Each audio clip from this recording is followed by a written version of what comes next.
Hey, there I am. How is everyone this evening? It's good to see you. It's good to be seen by you. Hope everybody can hear me just fine. Just having mic problems, a little bit of technical difficulties from Bill Sylvie, aka the Dungeon Delver.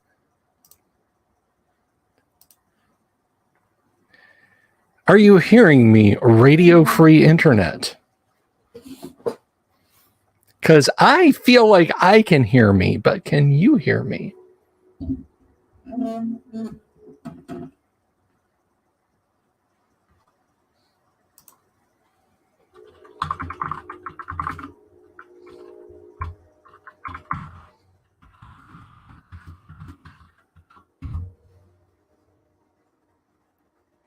If you can't, just chime in and let me know. But I think you can.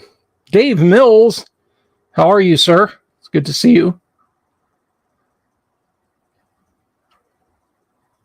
Tuck Todd says, getting ready to game tonight in an attempt to watch that horrible game. Excellent, Dave. Thank you very much. Out of my mind, talking about a little college football. 'Tis the season. Essentially, if you're not into college football, and I get it, it's not everybody's jam, but between now and January 4th, college football is in its bowl season, its playoff season. We got the playoffs over there now in college football. I don't like it, but I'm not going to discuss it. It's not really to worry about right now. But anyway, I hope everyone had an absolutely wonderful Thanksgiving. We had a pretty good one. I made pumpkin pie cheesecake. My wife did an absolutely amazing turkey, and my oldest daughter did some absolutely knockout mashed potatoes. Everything was grand. We had a fine old time. It was delicious. Just a quiet day here at the house, basically. Just a quiet day here at the house. But anyway, thank you very much, TJ. So, yeah, I think this is pulling my hair a little bit. Mohair November. But anyway, so that's what's happening. So tonight at 9-ish, we're gonna play some Gamma World. Hopefully, I'll see the rest of the squad in here. But you know what? Even if it's just having fun throwing random stuff at Bogo Jorts, we'll do it. We'll absolutely do that. Because my goodness, we need that, right? So yeah. I'm doing all right. Had a lovely meal yesterday. So what else is going on? What else is happening in tabletop gaming? If you have missed the announcement, we still have, it's still open, and I'm going to leave it open for a little while. I'm going to leave open the offer for a little while, probably until Monday night, at least, or at the earliest. We will have an offer for the War Duke miniatures. He's kind of an iconic 1E AD&D bad guy. And yes, we have 3D prints, 3 poses of War Duke. Let me see. Do I have that to hand? See if I can find these real quick, and I'll share them with you guys.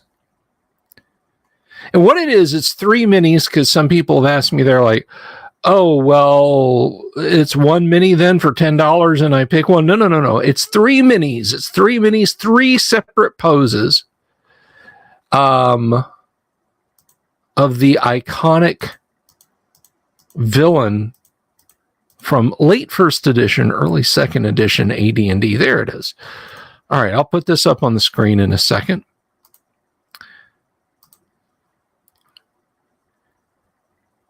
And he can be yours. And it's 3 miniatures. It is a set for $30.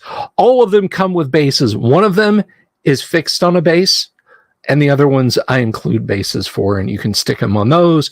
You can put them on separate ones. But let's share that.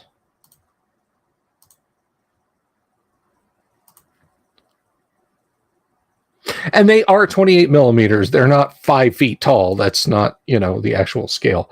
So if you're interested in a set, drop me an email, bsylvie@gmail.com. It scrolls across the bottom there. And in the subject, put Warduke Reservation. Then in the body, give me your mailing address and how many sets you want. How many sets, not how many figures, how many sets. If you put, I want 6, I'm going to assume you want 18 miniatures. 6 triumphant, 6 with the backstroke, 6 adventuring. Okay? So just let me know how many sets of 3 you want. 1, 2, 3, whatever. And I think a lot of these are spoken for. I think we've only got 4 sets, 3 or 4 sets of these left. I could be wrong. I'll have to go look at my spreadsheet, my notes. I'm not going to do it right now.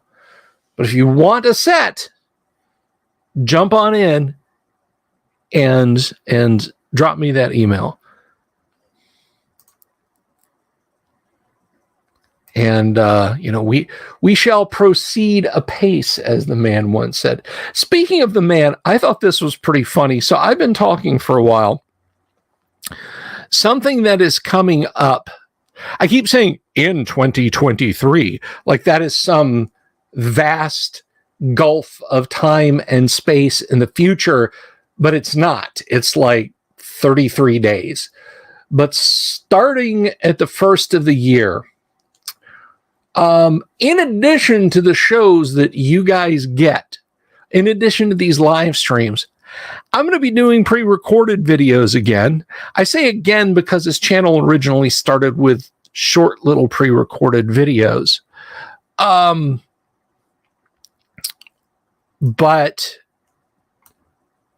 the pre-recorded videos I'm planning on doing is a focus on the positive. There are so many YouTube channels, and it's funny because first of all, look, regardless of who they are, and you can find them, you can just look on YouTube and search for D&D horror stories, and there's like a half dozen YouTubers or more out there doing D&D horror stories. And I've watched them frequently enough that YouTube now updates me and says, hey, this guy just released a new video. So I was watching one today. Some guy's video came out, and I'm watching him. And all of the RPG or D&D horror stories he read, I'd heard on all the other channels. See, they all go to the same place on Reddit, and they find the wordiest, chunkiest stories. So it's like, my DM rage quit because my bard wouldn't make out with his self-insert NPC, read by this guy. New video pops up, or an old video pops up. My DM rage quit because my bard wouldn't make out with his self-insert NPC. My D&D, and it's on and on and on and on and over and over and over, and it's the same stories. And yeah, it's different snarky comments from them, but it's just the same stuff over and over. You know what we don't have? You know what's not being done? Because there's no, as far as I can tell, there's no subreddit for it or whatever. Nobody's out there telling tabletop tales of triumph about the best friends you made in the whole world, about the incredible amount of fun you had at the table, about, that one time when poor Leroy, his fighter Bob, he kept rolling to hit, and he kept rolling 1 and 2 and 3 and 1 and 2 and 3. And then when we were all down and the dragon had just enough hit points to still be up, and Bob was still up, he rolls to hit it and rolls a 20 and knocked off the rest of his hit points. And we all had a blast. And, Bob didn't pay for his drinks for the next 10 times we played. There's none of that. There's no, I met my future wife while playing D&D. I met my husband. I met my boyfriend. I met my significant other. I made the best friends ever, and we've been gaming together for 30 years. I want those stories, and I want to share those stories with you guys. That's what I want to bring to the table. And I'm going to set up some kind of a repository. I don't know if I'll try and make a subreddit. I don't like Reddit.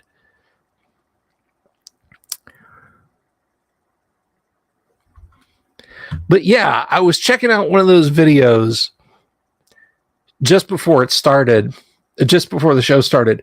And this guy, he's got more subscribers than I do, but he's not like, like it's PewDiePie and then it's him in terms of subscribers. Okay. He's a small channel, but he's been doing his thing for like a year. Oh, we have someone in the green room. Nice. I'll bring you in just a minute, Safi. He's been doing his thing for like a year. And I've been on YouTube off and on for forever. And I just thought this was so funny. Dude, and twice in 2 separate videos, and if you know who I'm talking about, you know who I'm talking about. Dude does not know how to pronounce Gygax. Like the first time he said the guy's name, the first time he said Gary's name,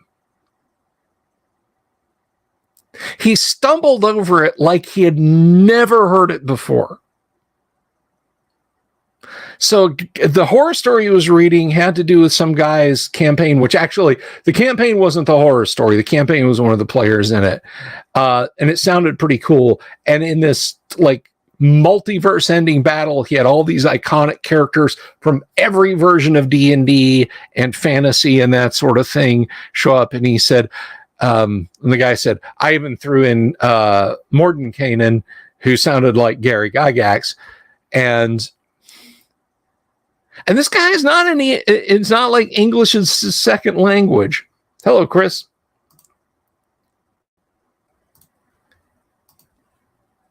And he says, and he's reading it, and he said, I threw in Mordenkainen, who sounded like Gary Gygax. And then just kind of continues on. I'm like, dude, you have a whole channel dedicated to RPGs. At least pretend. At least do the bare minimum of homework.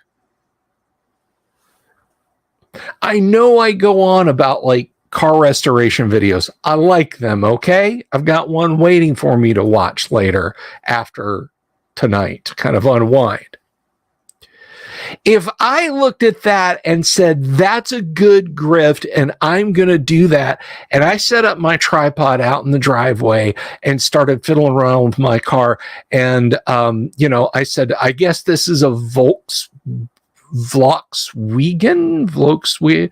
Anyway, people would be like, what?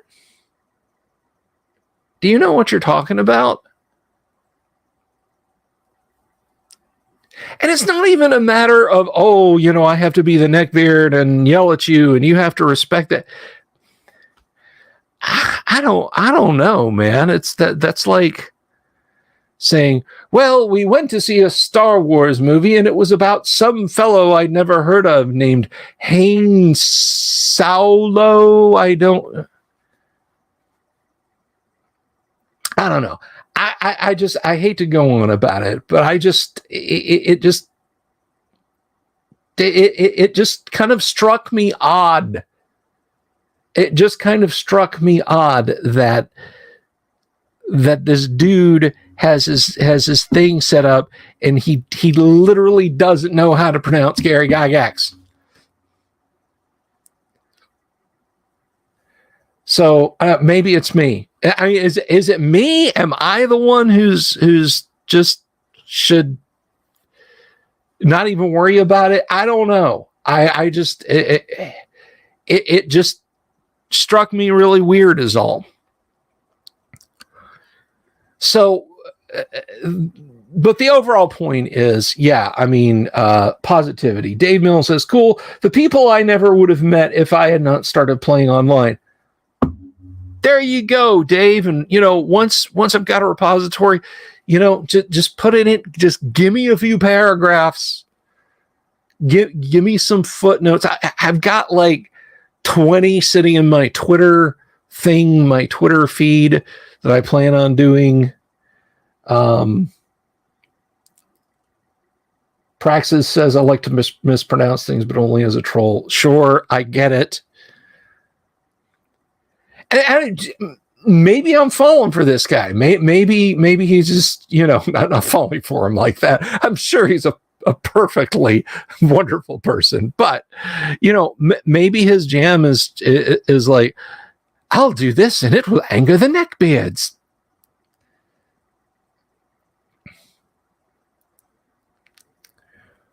I have figured out the definition of Farfignugan, by the way. Farfignugan is, this car is going to start falling apart 3 to 4 years after you buy it. That's what Farfignugan stands for. So if you've ever wondered, if you contemplated buying a Volkswagen, don't. They're garbage. And that's what Farfignugan means. Bill Sylvie. There you go. I'm not a neckbeard. I'm just a regular beard. I'm the servant of the YouTube channel, wielder of the banhammer of Arnor. Your trollish comments shall not avail you, flame warrior of Voodoo. Go back to the shadows. You shall not post. Yeah, I'm not Gandalf. I'm Fat Dolph. But anyway, I didn't even think about it today. So do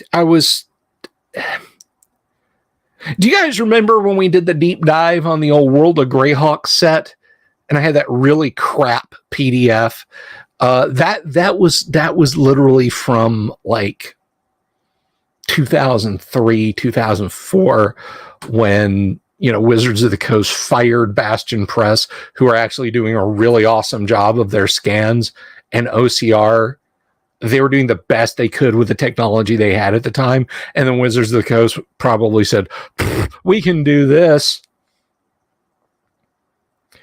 We're just gonna, we're just gonna use a flatbed scanner. So by the time the Greyhawk set, the World of Greyhawk campaign setting box set came out, they were just like face down, scan, 2, 3, face down, scan, and it was all just going into a PDF file that they concatenated and threw out there, and you could pay, $10.99 for a essentially unusable scan. And so the one that's out now is a lot better. So I went out and I bought it off drive through. And it's pretty nice. It's pretty spiffy. It's not available as print on demand anymore, though, and that breaks my heart because I actually wanted a physical book. One of my buddies got it done like that, and it's awesome. And it's like all the map sections are on separate pages in the back. So so I picked that up today, and I didn't even realize it's Black Friday, and so I have I spent a whopping $6 on it. It's worth it if you're an AD&D'er and you prefer your World of Greyhawk to not have Carl Sargent or anybody else's idea of what Greyhawk should be sprinkled into it, especially not Sean Reynolds. It's OCR'd. You can word search certain things, and I was going nuts with it, having a lot of fun looking it up. But did anybody out there get any RPG swag on Black Friday? Did you go out to a store and buy anything? Is anything being purchased for you? If you did, Unicycle Peon, I just got a good, like the latest and freshest PDF of the World of Greyhawk Adventure campaign set, the golden box, basically, of World of Greyhawk in PDF form to make it a little easier for me to go through. Have I seen the disclaimer Wizards put on the BECME downloads? Is it worse than what it has been? Is it worse than what it has been? But anyway, let me just jump back for a hot second while you answer that, TJ. Before I bring my guests on, if you're Black Fridaying or I mean Black Friday, like people do that stuff till Monday, right? Black Friday into Cyber Monday. Please, I am asking you, if you have an FLGS that's in reasonable distance of where you are, see if they're having sales before you go to DriveThruRPG or before you go to Amazon or Target or to the manufacturer's website. Support your local gaming shops. Okay? Target doesn't need your money. Walmart doesn't need your money. Amazon doesn't need your money. Support your FLGS. Support your comic book store. Even if it's comic book guy, even if it's a guy who looks and acts like me behind that counter, support the small businessman. That is what I ask of you. So we are going to play some Gamma World tonight. Even if I only have Todd here, I will do a short one-person adventure with Tonka Todd tonight because, my goodness, we need some Gamma World, and watching Bogo Jorth get chased around by 4D6 death machines would be hilarious. But I'm not saying that's gonna happen.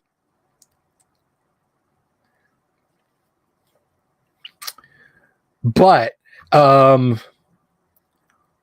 before we do that, I said, just be open, because like if you're expecting me to whip around and grab a copy of Arguing Grimoire or ST1 Up the Garden Path or the Orange Palace of the Silver Princess, I'm sorry, I don't have those, and I likely never will. Not in physical copy. Although maybe one day in 2023, if you guys are really well behaved, we'll do a side-by-side comparison of Orange and Green Palace of the Silver Princess, because there is a legitimately available PDF of the Orange Palace of the Silver Princess. It's one of the first rarities that got to floating around there. But anyway, no, I just said, hey, I'll come on and we'll gab for a little while. So speaking of gabbing, let me bring in a couple of my favorite gabbers.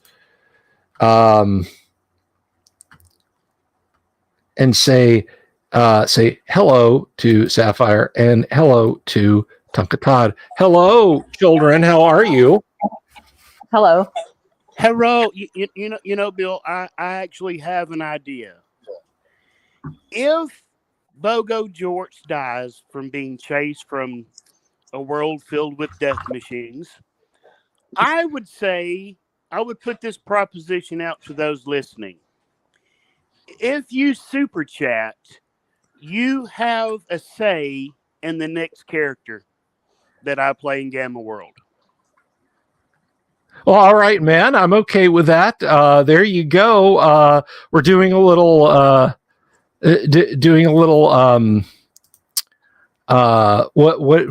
would it be? What is the term I'm looking for here? We're doing a little we're fishing for money, Bill. We're fishing for money. We're fishing for money. That's what we're doing. We're doing a little Some might call it fundraising. Yeah. Luther wants a deep dive of the Lost City. We're going to get to that. We're going to have a deep dive of Lost City someday. I just have to get better familiar with the material, Luther, because I don't want to do a bad job of it. Well, I mean, I don't want to do a job that's any worse than any of my usual jobs. So, how about you guys? Now, on the Discord last night, and yes, we have a Discord, Safi shared like this battleship game from the late 90s that's Star Wars, yes. Yeah. So we are crosstalk.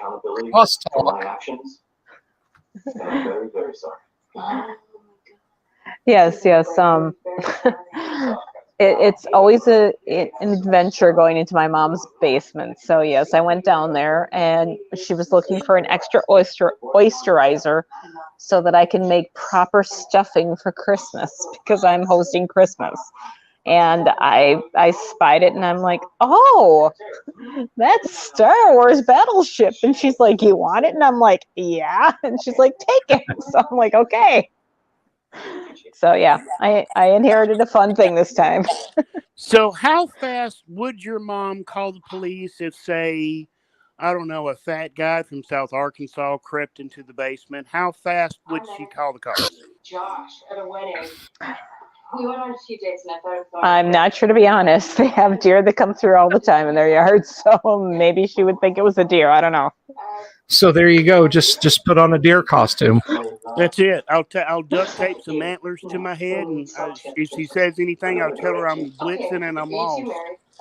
Okay. And I should point out that is an entirely safe thing to do in Wisconsin, is dress up like a deer and walk around someone's yard. Absolutely nothing bad will happen if you do that. The same holds true in South Arkansas. Feel free to duct tape horns to your head and walk in the woods. It's perfectly safe. Same thing in Florida. So, in case anyone is wondering about, I was talking about Palace of the Silver Princess. There, this is the objectionable art, or some of the objectionable art that people freaked out about.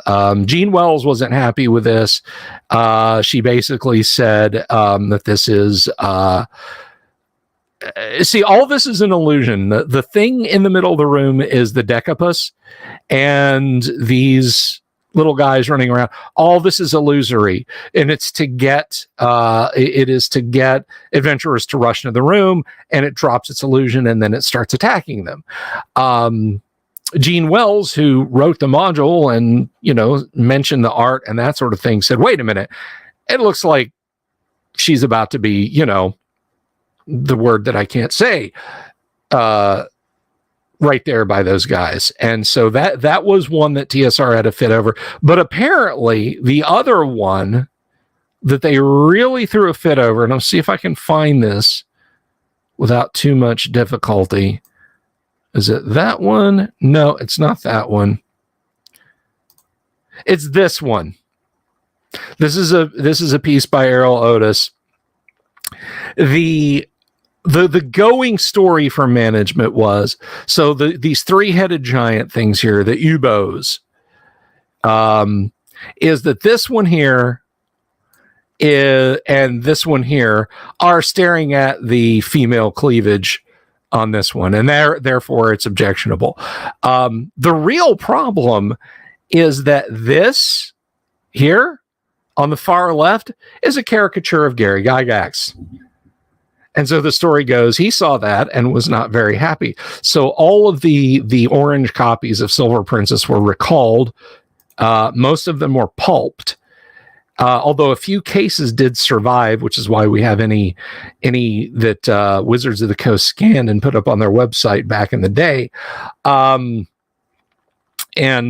was those were the two big objectionable things. Plus, there were some editing decisions about content, but Gene Wells, who passed away a little bit ago, was of the mind that Errol Otis, and I can't remember who did the Decapus art, hypersexualized the module and deliberately tried to sabotage her because she was a girl working at TSR and they viewed it as a boys club.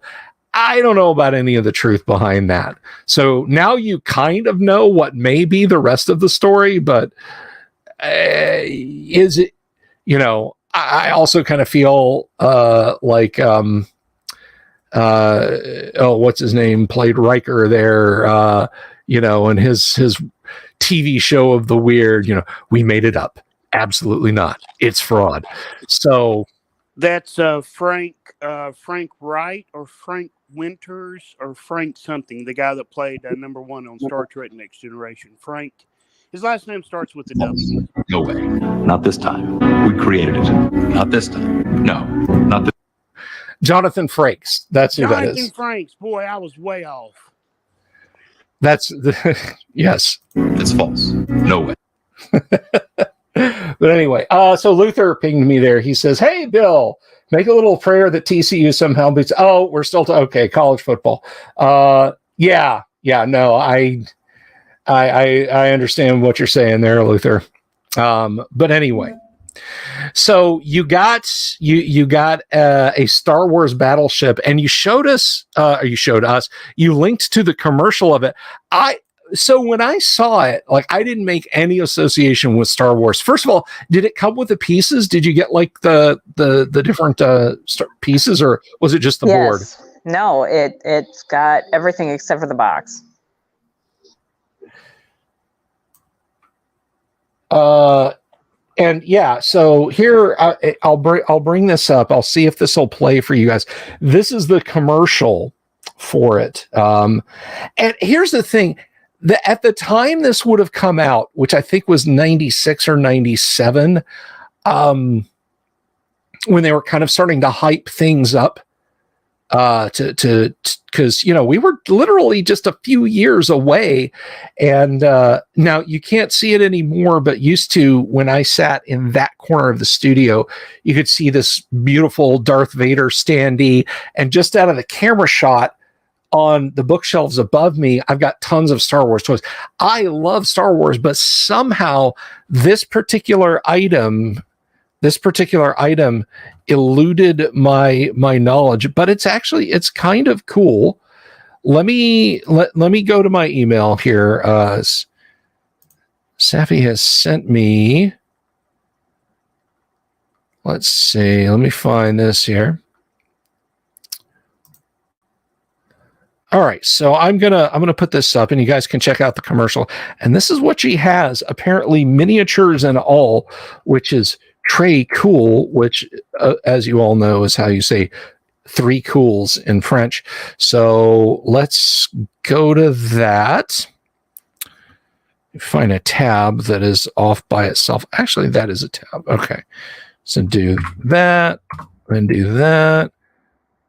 And then that comes along and it's muted, which is good. So I'll blow this up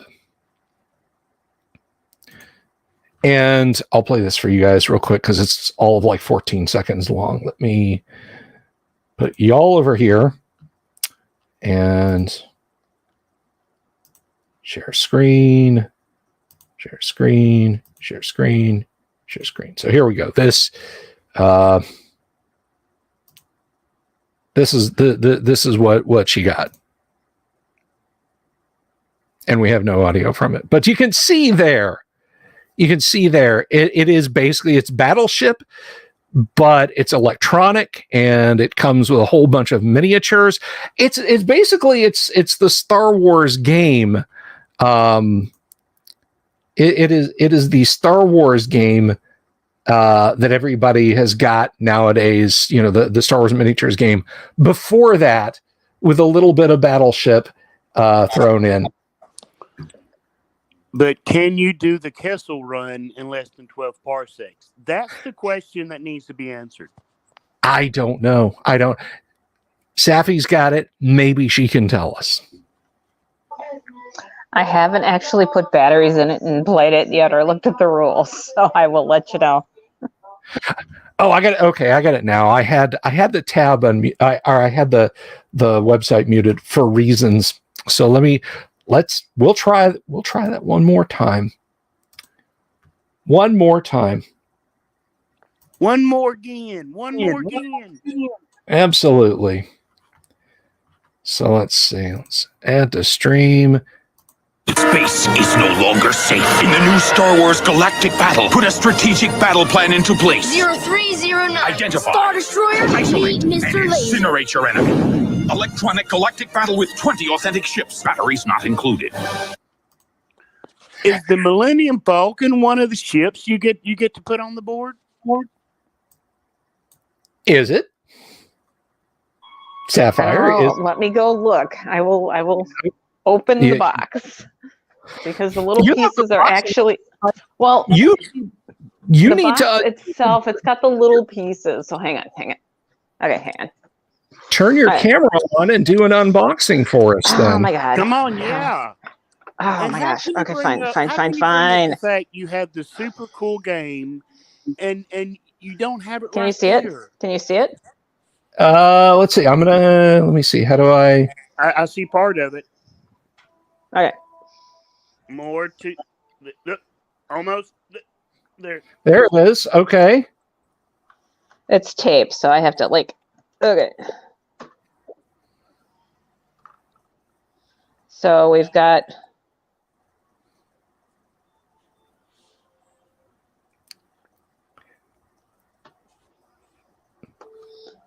that was like the Emperor's, wasn't that? Or is this the Emperor's? I forget. I can't tell. You pan down. Okay, yeah, there's your bog standard TIE fighter. And that is a TIE. That's an interceptor. Yep. Okay. And that's the bomber. That's a TIE bomber.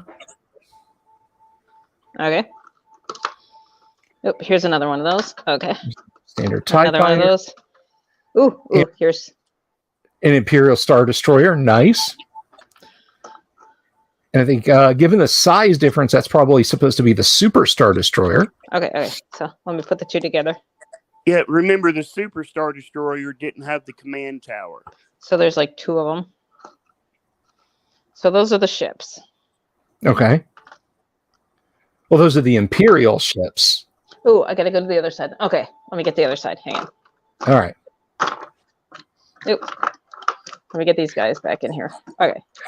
Hopefully, guys, she'll slip up and we'll get a face reveal. Is it sad that the 9-year-old nerd that permanently lives inside of me is geeking out right now over this? Oh, okay. Here. Ready? Here. Go. There we go. Okay. Okay. So we have an A-wing, which are the coolest Jedi fighters from Return of the The Jedi. X-wing, of course. I know that one. The iconic, yes, the X-wing. With its foils in the attack position. That's right. Another A-wing. And another X-wing. Another X-wing. Yep. Oh, here's the fun one. The Y-wing. Yeah. Yeah, that's the bomber. Yep. Another A-wing. We have Wasn't some the rebel. Admiral on that one? Yeah, the Calamar cruiser. Yeah. It's a trap. You did that well. Okay, so they're So pretty no close in more- size. They're pretty close in size. Yeah, we have the Rebel transports and the Calamari cruiser. And then we've got another bomber. The Calamari cruiser sounds like the name of a food truck that just concentrates on Italian seafood. Bill, that is an excellent idea. That is $1 million idea. That's if you like seafood. I love it, man. So anyway, that was the big reveal. Well, that was awesome. That was awesome. Thank you. Thank you. You're welcome. So It's not every day. So you do realize now that you're going to have to put batteries in it, and you're going to have to film a game being played.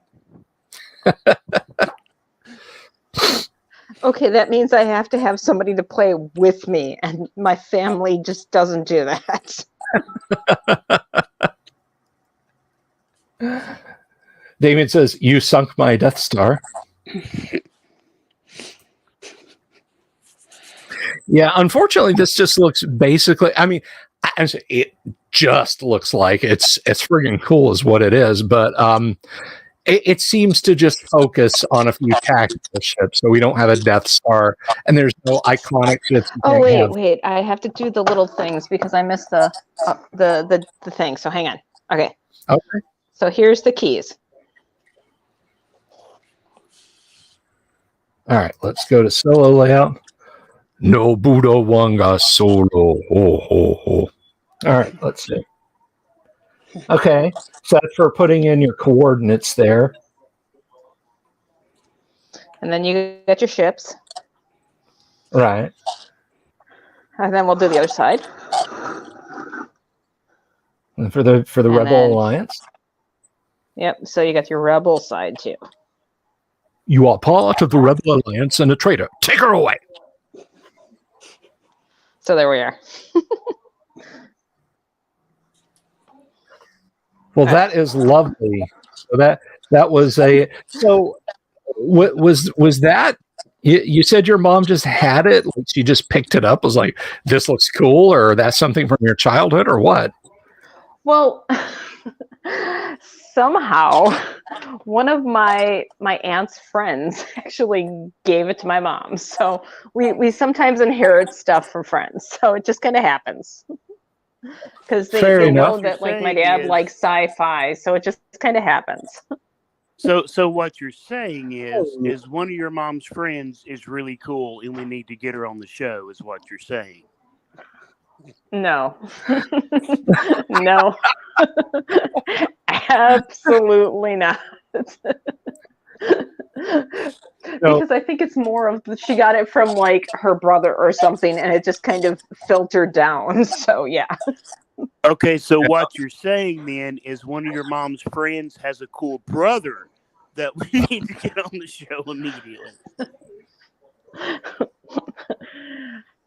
Yeah, that's a stretch. I could try, but that's a stretch.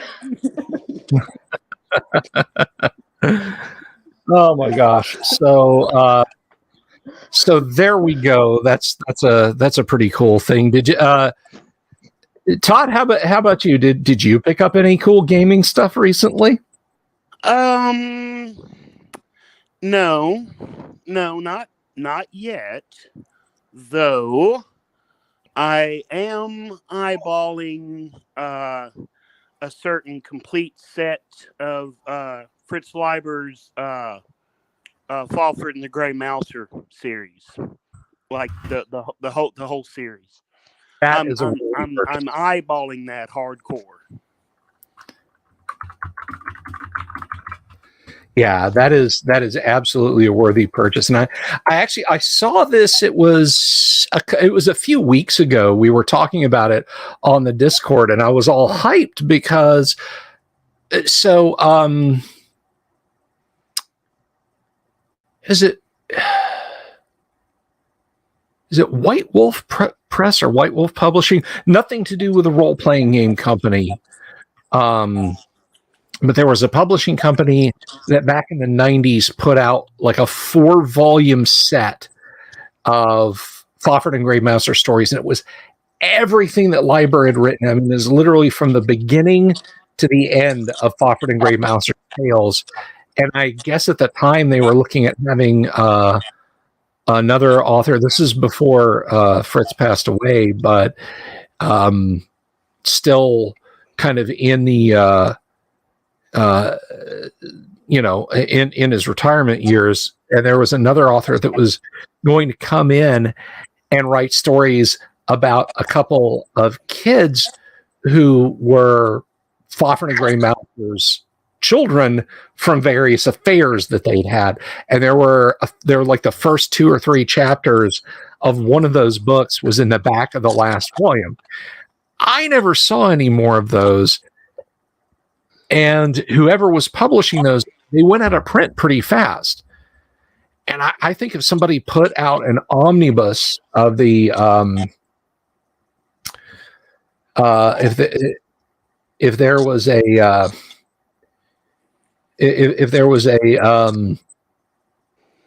an omnibus edition of the Fafhrd and Grey Mouser stories, it would be awesome. When I went looking on Amazon, lo and behold, Fafhrd and Grey Mouser omnibus. And it was illustrated by Mike Mignola, who did the covers of the 4 paperbacks that came out in the 90s. So I thought, great, it's supposed to come out this April. I bought it, and I was excited about it. And then the more I looked at it, the more I realized that it was like a graphic novel and only a few of their stories. So I returned it and just called it right there. But the Fafhrd and Grey Mouser stories,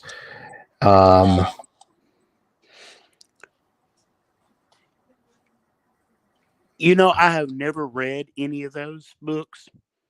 I'm such a huge book nerd, and I have never read any of the Fafhrd and the Grey Mousers. well, they're amazing, and they lean hard into what Gary had kind of envisioned. His sort of Greyhawkian worldview was strongly influenced by those more than by Tolkien. Somebody with a name that I'm not going to say is asking for a shout out on the stream. Because yes, phonetically I know what that's going to sound like, and I'm not going to say it. Sorry. The guy whose name is Llama Pudding, is that right? Llama Yeah. Pudding? Am I saying that right? Yeah, I think so. Okay. There's your shout out, Llama. Yeah, Llama Pudding.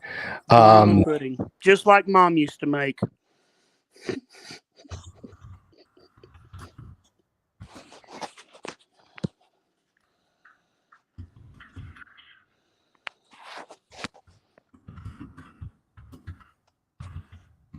So I once again, you have not fooled me there, Llama.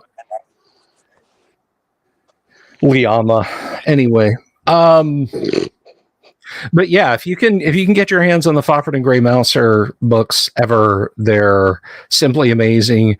And Fritz was actually friends with Gary, which is kind of trippy when you think about it. And I've mentioned this before that so I knew Gary Gygax. Gary Gygax knew Fritz Leiber. Fritz Leiber knew H.P. Lovecraft. And you guys all know me. So everybody here is no more than 5 steps away from H.P. Lovecraft. You know, there is one question that has always pondered my mind. Like, we know Tolkien relied heavily on his knowledge of ancient myths and ancient folklore of Europe to get his what do you call it, inspiration for, you know, the setting and everything for his books. Yes. What kind of portal to the underworld did did Lovecraft live next to out in nowhere, Texas, to get inspired to write about, love the Cthulhu mythos? What happened that he was able to come up with that? Or Fritz Leiber, where did those original ideas come from? Well, HPL was from New York, or was from Massachusetts. Wait, I'm getting him and Conan's writer mixed up on Robert E. Howard. Yeah. Yeah. So if you're asking about HPL, I would say probably his very deep-seated neuroses. He had a family history of mental problems, and they played very strongly into his issues. I mean, he basically quit going to school at like 5th grade. He was a very erudite and well-read person. Yes, Damien, you are 6 degrees from Robert E. Howard. Now, Fritz Leiber is a little bit more fun-loving because the early Fafhrd and Grey Mouser stories. So post-war Los Angeles, of course, was a party town. And Fritz Leiber, and I have said the guy's name, Harry Otto Fisher, who is also a fantasy and science fiction writer of the golden era, which I guess would be the diamond era now, would go out drinking all night in Los Angeles and hit just bar after bar. They get into fights. They stagger up and down. And Leiber basically took his and Harry Otto Fisher's ramblings and reframed them as fantasy stories and used them as the backbone for Fafhrd and Grey Mouser's shenanigans that they get up to in the city of Langmar. So those are kind of semi-autobiographical. Well, then I wonder if Langmar is some type of joke referring to the La Brea tar pits. It very well could be that I think that would be something worth digging and diving into. What's what it could absolutely be. I mean, there's obvious parts of it that factor, are obvious things about Los Angeles that factor into Langmar. But that is kind of interesting. Now you've got some homework questions. Go ahead, Stephanie. I was just about to I think so that sure. I think that a lot of people will draw inspiration from their own experiences or their backgrounds and such, and so it'll kind of evolve into their creations, even if they don't necessarily realize it. And people cognitive with it will make those connections later on. So that's kind of always fun tidbits, I think. Easter eggs, if you will. Oh yeah. I Tolkien fans for decades have tied themselves into knots over what or who Tom Bombadil is. And it kind of cracks me up because they overlook the obvious so much. Christopher Tolkien had a favorite doll when he was a child. And when J.R.R. Tolkien gave it to him, he said his name is Tom Bombadil. And he had a blue coat was it a green coat with yellow buttons on it? But anyway, what we are described as Tom Bombadil wearing when the hobbits first meet him, he put that in there because he was writing the book in serial form during the Second World War and sending it to his. it is literally, I mean, nothing bad can happen to Tom. Tom was there before anyone else. Tom is just a nod. He doesn't fit into the Middle Earth Legendarum properly because it's just a little love note from Tolkien to his son. Well, that is probably 100% true, but let me push up my nerd glasses here. Oh no. I believe, as someone that has slogged through the Silmarillion, I believe Tom Bombadil in the lore of Middle Earth is one of the singers that just went and inhabited the Middle Earth when it was sang into existence. And he was never tainted and was never, because there were angels, or however you want to put it, from Tolkien's work. Some became the elves and whatnot, but there were some that just went just to kind of experience the world and was never really a part of it per se. And I think Tom Bombadil was one of those. That's why he could pick up the ring and it had no effect on him. I think that's certainly a valid way to make him more than a little fan. I was just going to ask Sapphire something, and she went away. Dang it. I was going to ask her what she thought Tom Bombadil was. Come back and answer my nerdy question, Sapphire.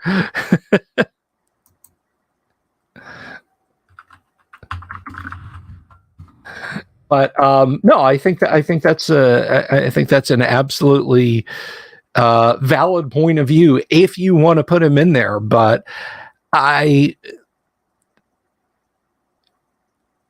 don't want to give away too much, but my mega dungeon that I have created, I have a lot of pop culture references in there. And again, I'm not going to give, some of them are overt that I mentioned here before, like the lyrics to Dark as a Dungeon are carved as graffiti on the main entrance to my Castle Greyhawk / Castle Delve, call it whatever you will. But there are other sneakier things like that. But they don't have an overt meaning in my own envisioned world of Greyhawk. They don't, if you go looking and if somebody found one and they later came to me, should I ever be foolish enough to publish the damn thing? I would not, I would not, when we lost somebody else. I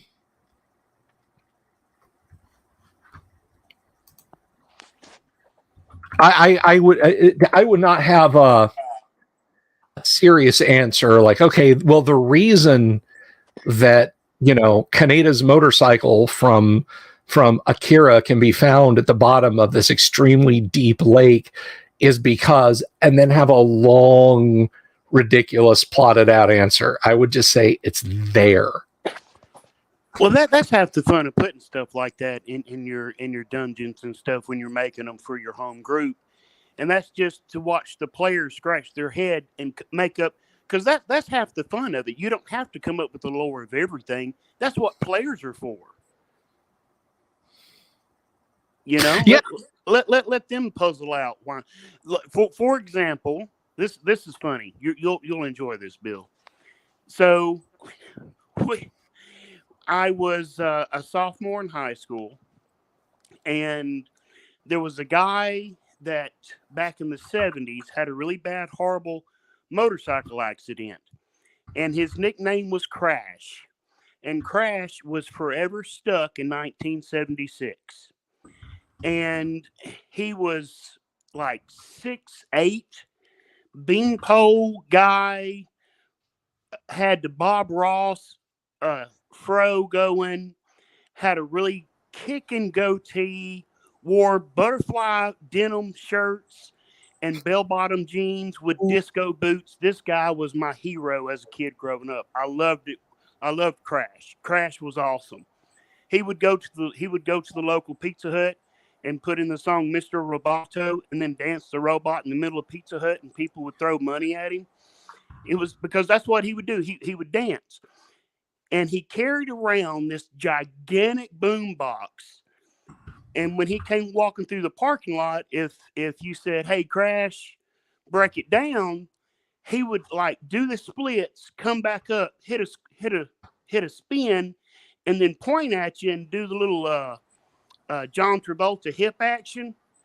And to high schoolers, that was just the coolest thing in the world, right? For this old guy to be doing this. Right. And so in our game, our GM put a legendary bard, and he had a legendary magic box, and we found it in a dungeon. And the way he described it to us, we really had no idea what it was. Even as players, we couldn't puzzle out what this thing was. And it had buttons on it, and you had to push a certain button for it to make a certain noise. But if you turned on Crash's boombox in the dungeon, you were guaranteed to be attacked by monsters, right? Well, of course. So we take this thing around, and we're trying to figure out what it does and how it works. And like for 2 months of actual game time, our characters were carried around this boombox, not knowing it was Crash's boombox.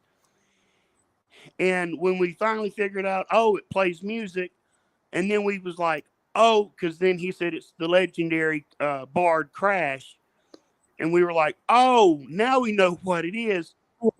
And that became our we would sit outside dungeons, and somebody would hold the boombox above their head, and we would hit play, and it would play, just whatever song, whatever tape the DM had handy, to plug in his stereo system to hit play. That's whatever the boombox played at that time.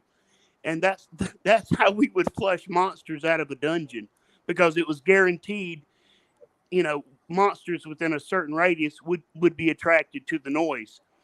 And so for a long time, that's how, until the batteries ran out, that's we used Crash's boombox. It was great. It was probably the most fun artifact our group had to play with. That's awesome, dude. I really like stories like that. I mean, there's a, and I hesitate to use this word because it's kind of a heavy word. I don't like using words like this when we're talking about elf games, but I think it kind of merits it in this context. There's a prejudice against old school RPGs that we don't, we break out the Napoleonics miniatures and just glower at each other over classic books and modules and stuff. And, if you're not dying twice every session, we're not here to have fun. We're here to play advanced Dungeons and Dragons or original Dungeons and Dragons. And that's just not true. I mean, I have given a lot of flack to the coffee company Starbucks module for 5e, and rightly so, for different reasons that I'm not going to go into right now. But I'm not opposed to Gonzo. I'm not opposed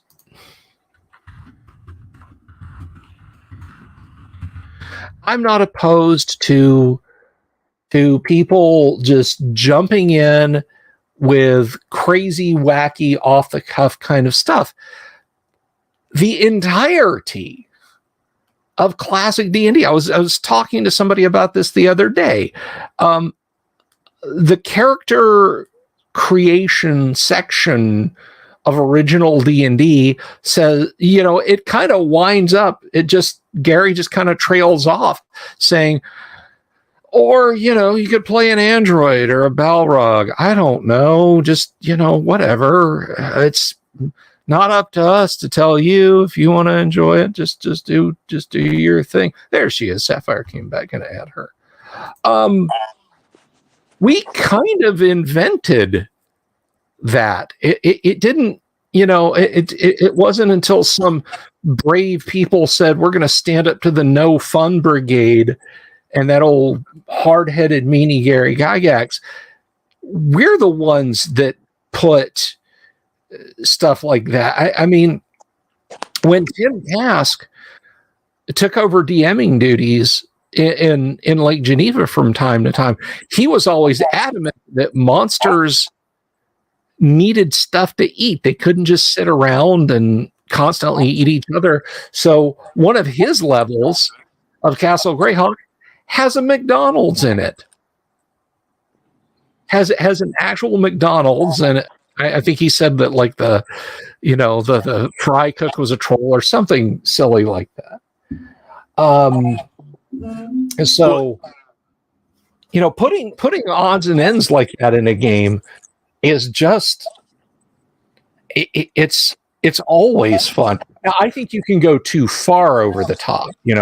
I think if it's just one silly thing after the other, you wind up with the post Gygax module Castle Greyhawk, which is it's an insult to Gary, and it's just too ridiculous. Well, it was kind of funny because we had so much fun with Crash's boombox, drawing monsters, and sometimes it was monsters we could handle, but a lot of times it was monsters we couldn't handle, and so it was turn it off, run away, and right. One of our characters died in one of the playing the boombox episodes, and it was a horde of goblins, and it was too many. It was just too many, and it cost one of our fighters. He went down heroically, but he went down, and we all had a chuckle over it. And so none of us at this time had actually gone through the steps to become a bard, right? Well, my buddy was feeling rather impish and talked to the DM and said, look, I know it's going to take a while, but I really want to go through the steps to become a bard as it's described in AD&D. You don't just roll up a bard. There's certain things you have to do. And so he wanted to do that. And so he rolls up the character, and it took a few times to roll before he got, the stats, the bare minimum of stats needed in each of the categories that he could, try to become a bard later.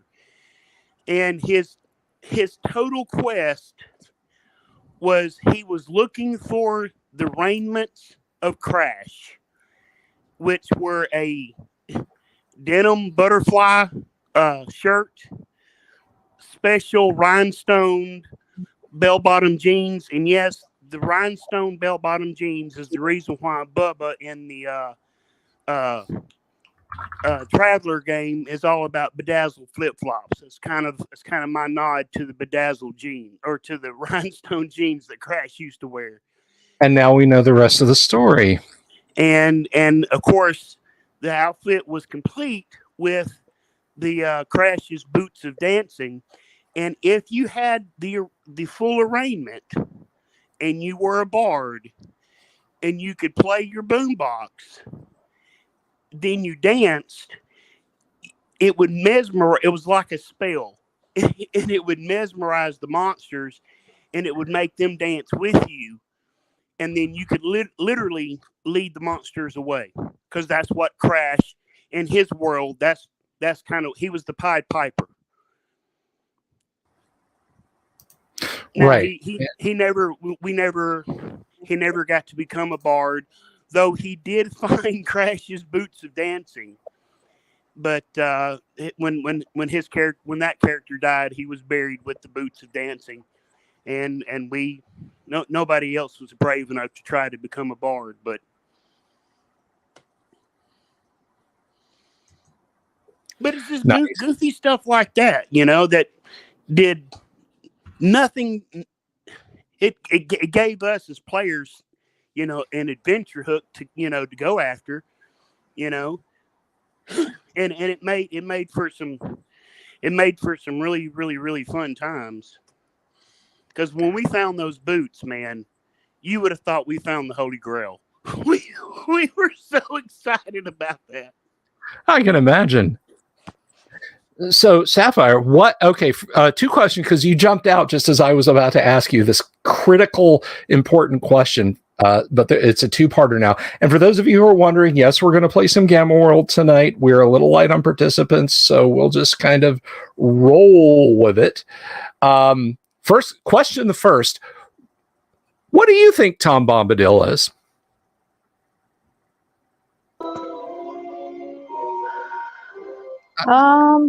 Came with her own theme music, folks. Yeah, I'm watching She-Hulk in the background. Sorry. No, it's just I can't say one way or the other actually. I'm a classic, so the new ones in that it's not about the creators as much as the games. So honestly, when I'm playing a game, I don't actually look at necessarily who created it, what the company is, anything else like that. It's the rules and having fun with the group I am. So that's what it is for me. I don't care who makes it. It's can I have fun with it, and can the group enjoy it? I mean, that's what RPGing is to me. Right on. So that dovetails nicely into my next question. We now know the origin of the bedazzled flip-flops. What is the most gonzo thing to date you've had happen at the table? I am the craziest thing ever was there was a group I was in, and the DM had this random thing that it was the well, and he wrote a computer program, and the players got a choice on if they wanted to drink from the well, and you can get from the insanely bad to the insanely good. and there was one of the ones that you had to I forget what it was exactly, but it was an adult thing. and it was a female player and said, "Do your thing on my face because I don't want a pregnant character." And the group just stopped. Wow. And we died. Wow.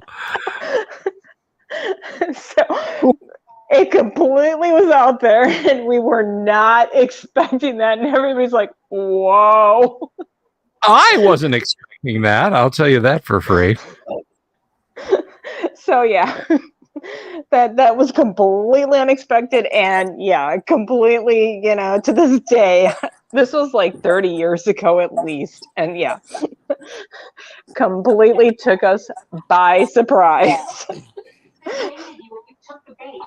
So. Well, I have a question for you, Bill. Yes. This is a two-parter. Part one. Have you ever used a deck of many things in any of your adventures that you've run? Oh, many times. If so, what's like one of the funniest things that's happened because players played with the deck of many things? So the first time, the first time that I used it in any game ever was actually at a convention, and I was a little disappointed because convention games are where you're supposed to do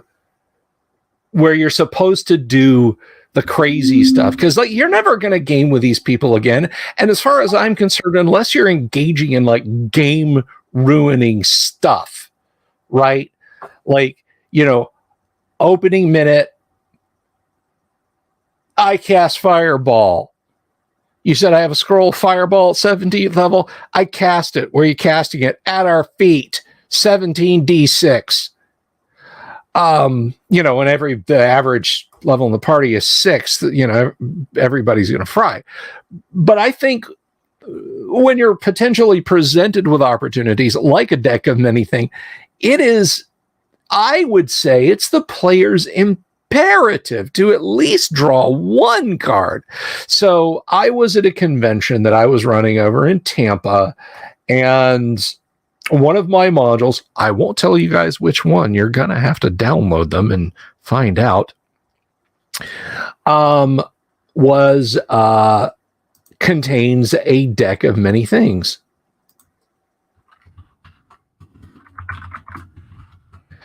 And they got it. They realized what it was. That I won't tell you what, but they threw it back where they got it from. They were like, "Yeah, we're not touching that," and just continued on. And I was like, "Oh." The next time the dump showed up was in, and it's popped up a few times now, but it next showed up in a Greyhawk game I was playing. The party found it, and everybody drew. One of the players got the Void, and the Void sends your consciousness to some other space-time place. And I had decided that the player whose mind was distant off, and this is not any of my current group. 2 members of this group have passed away, and the rest have all drifted apart. So, I decided that the player whose mind was sent away, his consciousness was put inside a computer on the Starship Warden. And someday, like Spock's brain, the party could reunite his cleric and his cleric's mind by going and having adventures in Metamorphosis Alpha, but it never materialized. And the rest of it was kind of mundane. Somebody got a castle, somebody else had to fight the deaths, and then they just decided to stop playing with it. Now, the Tuesday night game that we play, it came up in loot. The party actually got it dumped. And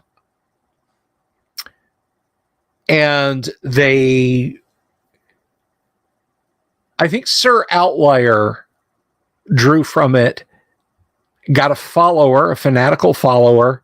Then one of his henchmen turned on him. Like the next card was, your henchman hates you and turns on you. And then the last, and he got, the follower comes like a loyal henchman. You get a keep and all this falderall. And then he got like a bad luck card that took away everything. And I think his last card raised his charisma by a point. So he's a dwarf with a natural charisma to everyone, not just dwarves, of 18. And then they stopped playing with it and they sold it to Sir Robilar, with him being fully conscious of what it was. So yes, I have had 3 decks of many things show up in my AD&D games. And like I said, the first time, a little bit disappointing because they just said, nope, and put it right back where they got it. The second time, shenanigans. Third time, shenanigans. Yeah, Lord Corion. Lord Corion got the Void and he vanished. Yeah, that's what happened to Lynx. Doomsword's right. That's we miss you. We miss you, Lord Corion. We hope you can come back.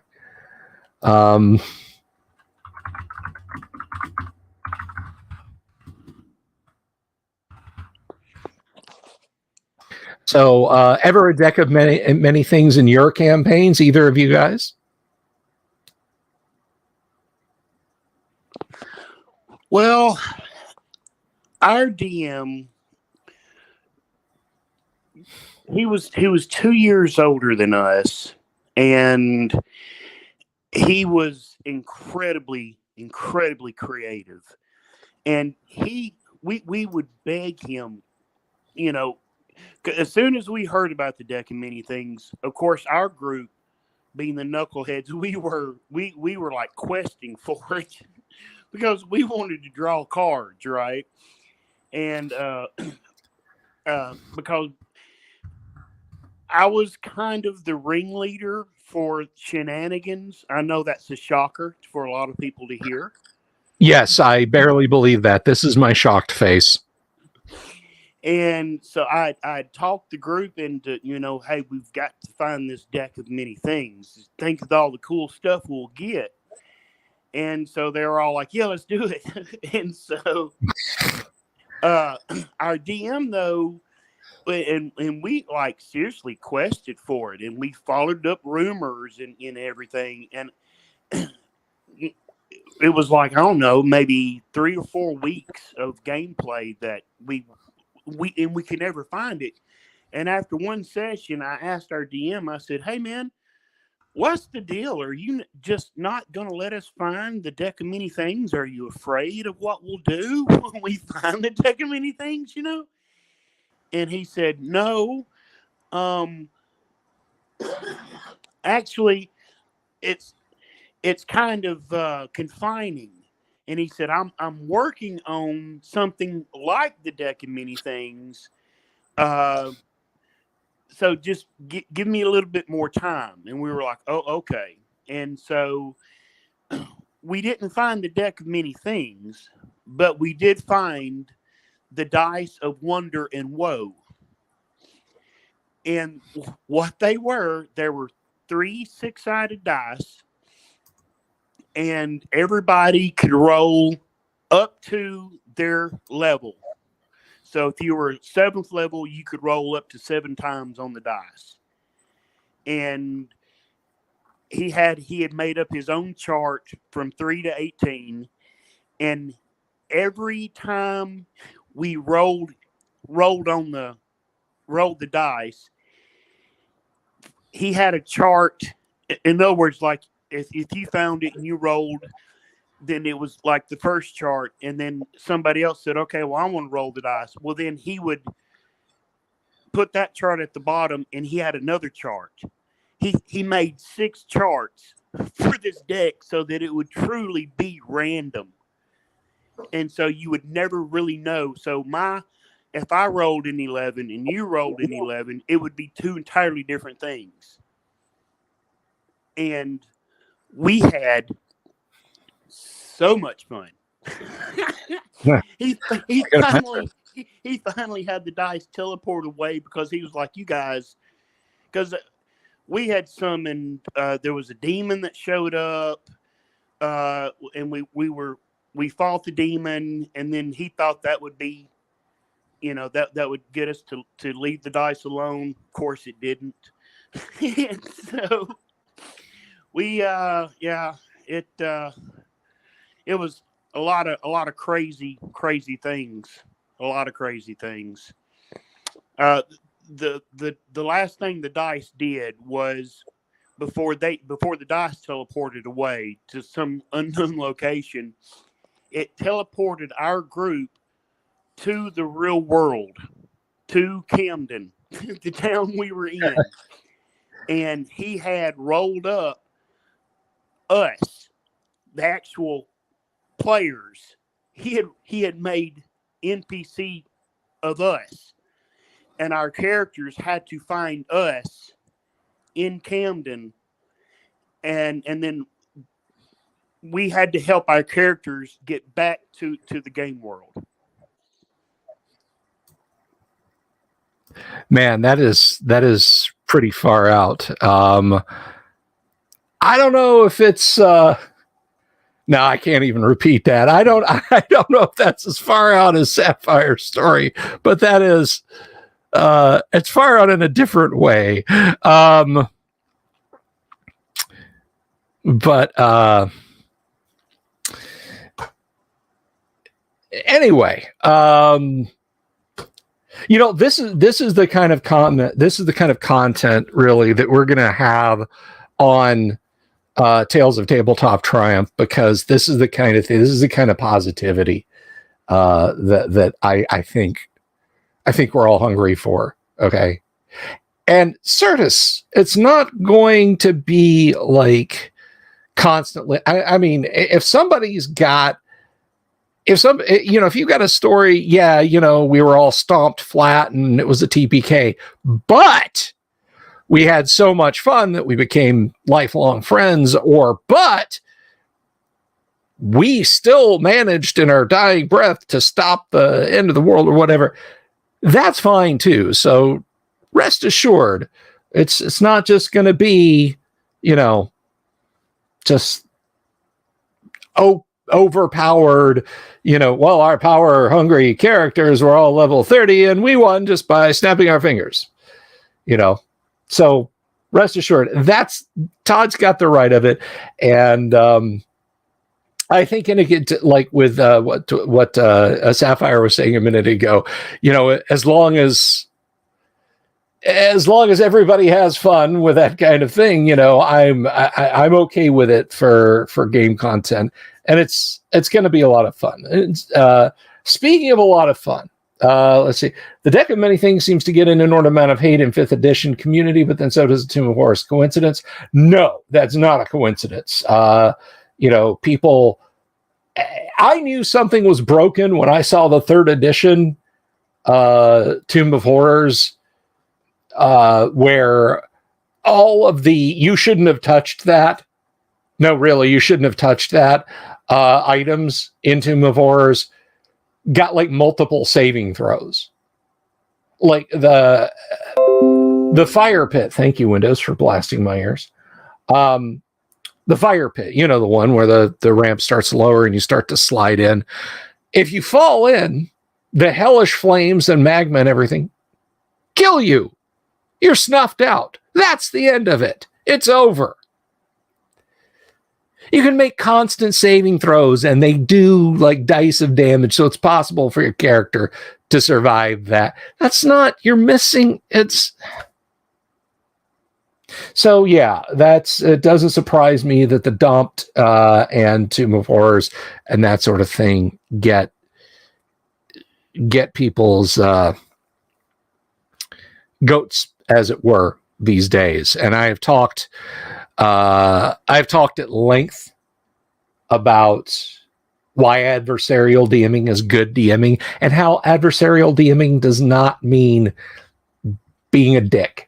Okay, it does not mean I'm out to ruin your fun and my fun is making sure you don't have fun. I've talked at length about that. And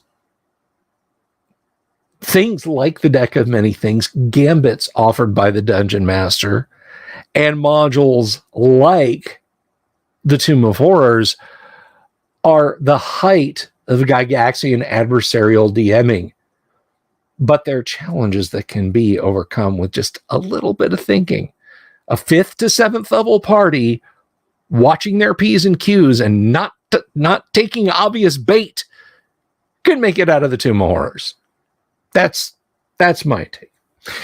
Jimmy says, every time a Dumped is cropped up in my on my players, inevitably draw till something catastrophic happens, but we've squeezed months of emergent gameplay out of the results. There you go. I mean, that's doing it right. Well, isn't that really the purpose of the Deck of Many Things, though? Is to, like, if you're a DM and you're kind of trying to figure out what you want to do for the next few sessions, you throw out the Deck of Many Things and just see what happens. Because I mean, that it basically is there to help build future adventures, isn't it? Yeah, no, you're right. I mean, immersive gameplay. I was absolutely ready to send my party to the Starship Warden and have many sessions there. It didn't come to fruition, and that's a shame. but I absolutely was ready, willing, and able to send them off to the Starship Warden based on a turn of the card. Vince says, how about if I had fun as a DM TPKing a group that was immensely silly? Group sees 20 Gith Yankee and 20 Mind Flayers attacking each other with 3 ancient red dragons providing air. Well, I'd have to read the whole thing, Vince. I'd have to read the whole thing. Speaking of reading things, because we've shot past Gamma World start time by a half an hour. Speaking of reading things, though, I do want to take a quick minute. Folks, the lights being kept on around here, it comes from a great many of you. Whether you like and subscribe, which if you're not subscribed, please do click the subscribe button. Click the bell icon for notifications. That helps more than anything in the world. Because I want this channel to grow. All right. I want our community of calamitous classical tabletop gaming to grow and grow and grow and grow. And we're not just focused on D&D around here. We did a whole schmear with the Steve Jackson Click Case games the other night. We have these fun little panels where I have folks from the Discord come on, and but there's some folks. If you've seen the crabs kind of pointed, well, Sapphire's in the way, so she's holding it up right now. You can support us on Subscribestar, Patreon. Hey, it'd be nice. You're not in the way. You're holding it up down there. Oh, okay.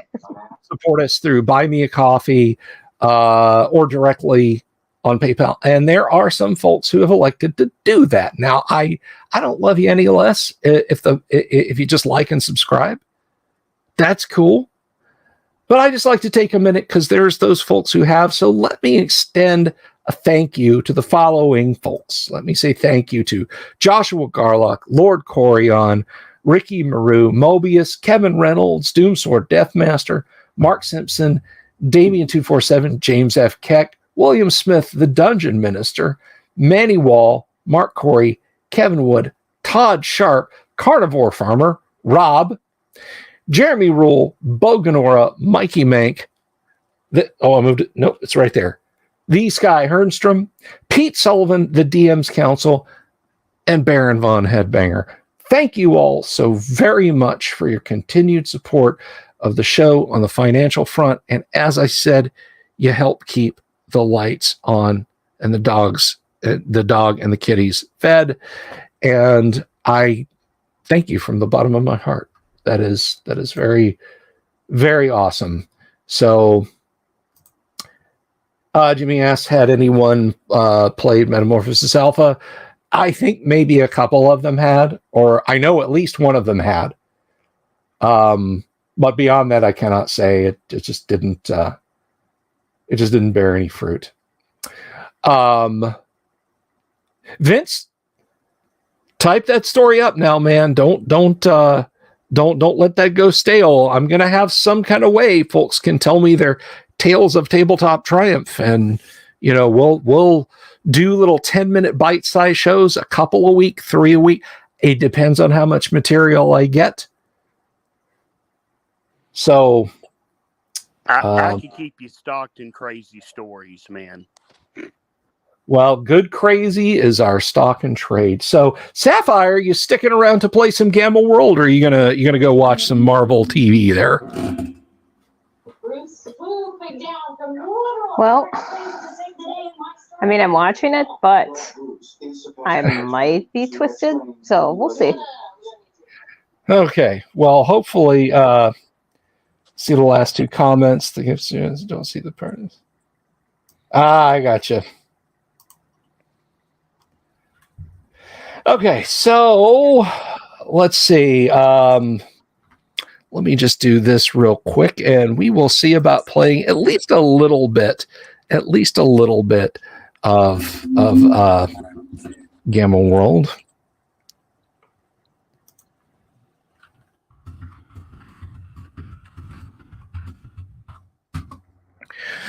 So, given that we're short a few players right now, I think we'll probably have just kind of a little side adventure tonight, and I know Doomsword is out there. I know he's out there somewhere, as the song goes. So as soon as he gets in, we'll get that going. Now, if you've missed our previous Gamma World adventures,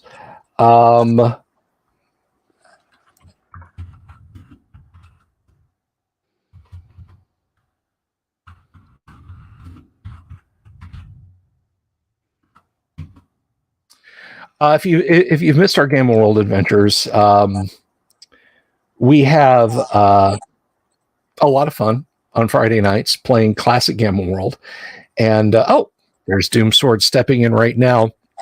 Woohoo!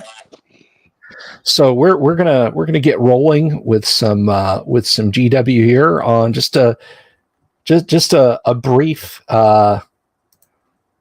side adventure that happens before the party starts their journey across the southeastern portion of the American continent of Gamma World. Greetings, Doomsword. Hey, how's it going? My It is partner going in well. crime, baby. Yeah, I feel like I've been on a solo adventure with Bogo Jorts all week, to be honest with you. All right. So, while Bogo and Numbers Rob are waiting for their companions to get their gear together and their preparations done to take your land vehicle from your stronghold base on its journey. From Goodwater, which is the nearby farming community that keeps the stronghold and the surrounding areas supplied with food, there's an emergency transmission over the communications wave. And as it happens, Bogo and Numbers, you're the only ones available, and it's very hard to pick it out. The man who's working in the ancient device is turning dials, and he's got a big thing wrapped around his head like this, and a part that sort of comes over here. And he says to your buddy there, I can't make it out, sir. It sounds like injured and need assistance. But beyond that, and so he looks at you and says, "Curses, they knew when to strike right at our weakest point. I have most of our security forces on the northern perimeter doing additional drills and training. Numbers, I'm afraid you and that are going to have to go to Goodwater and see what assistance you can render." Yeah, Also, I thought we were going to ignore it for sure. No, why would we do that? Those people, they need our help. They provide us with food and water and all the things that enable us to remain here. We must protect them. It seems to me like I'm never here for the food and I'm never here for the water. Well, that's a you problem. So, and since you have heard that there are injured, he is going to send one of the med bots with you. Actually, it is a medical android. He's going to send the medical android that you guys reactivated from deep within the base. Although, was Numbers Rab part of that, or was that a previous character? Yeah, I believe he was. I think so. All right. You don't know anything about this, Bogo. You're currently climbing up the technician's leg, and he's like trying to politely shake you off. Mark you, I will. Anyway, so yes, he asks that you take one of the electric carts. It's got about 4 hours battery charge, so it should get you there and back again. Plus, if you need to charge up, they have a generator, and you can all depart. Is there anything you guys need equipment-wise? Bogo definitely needs some type of stabbing weapon. Okay. Well, let's see here. Let me.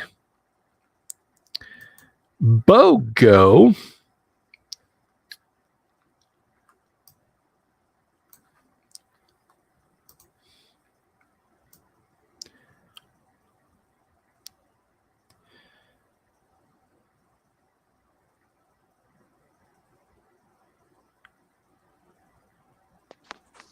I broke Bill. So no, you. Let's see. I think they got a little letter opener. Yeah, they've got alloy daggers and whatnot. It's not it's not much to ask.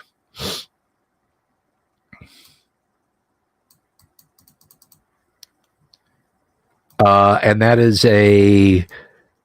Let's see. That does 1 to 4 points of damage on man size or smaller opponents, and 1 to 3 points on larger opponents. Nice. So you have a sticky pokey now. Outstanding. All right. Does Bogo have any other weapons? Is he packing? Bogo has the dagger, and he has a homemade sling that the Sleece made for him. Okay, but he does not have he does not have any projectile weapon at all. No. Other than the sling, because the vibro blade, we took the charges out of it, and Numbers used it to trade to get the medical thing.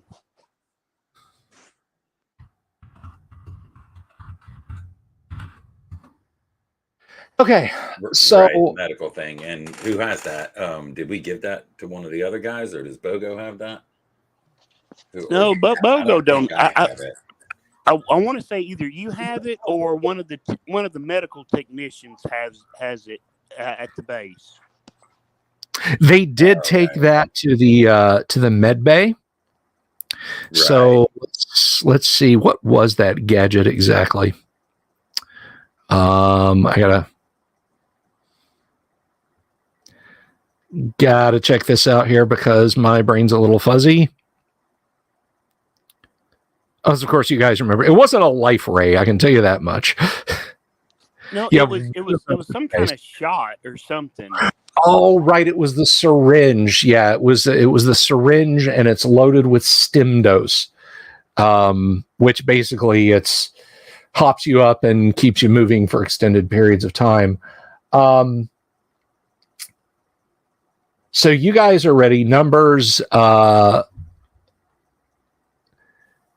You've already been driving the vehicle, so driving the electric cart's not going to be too much different. Sapphire, if you've got a pen and a pad handy, I will give you the stats on your medbot. And while you're doing that, I will come up with a killer name for the medbot. Okay. So Sapphire, you're basically a human-like android. You have 75 hit points, normal stats all the way down the line. You are armor class 4. You're wearing, let's see, what would armor class 4 constitute?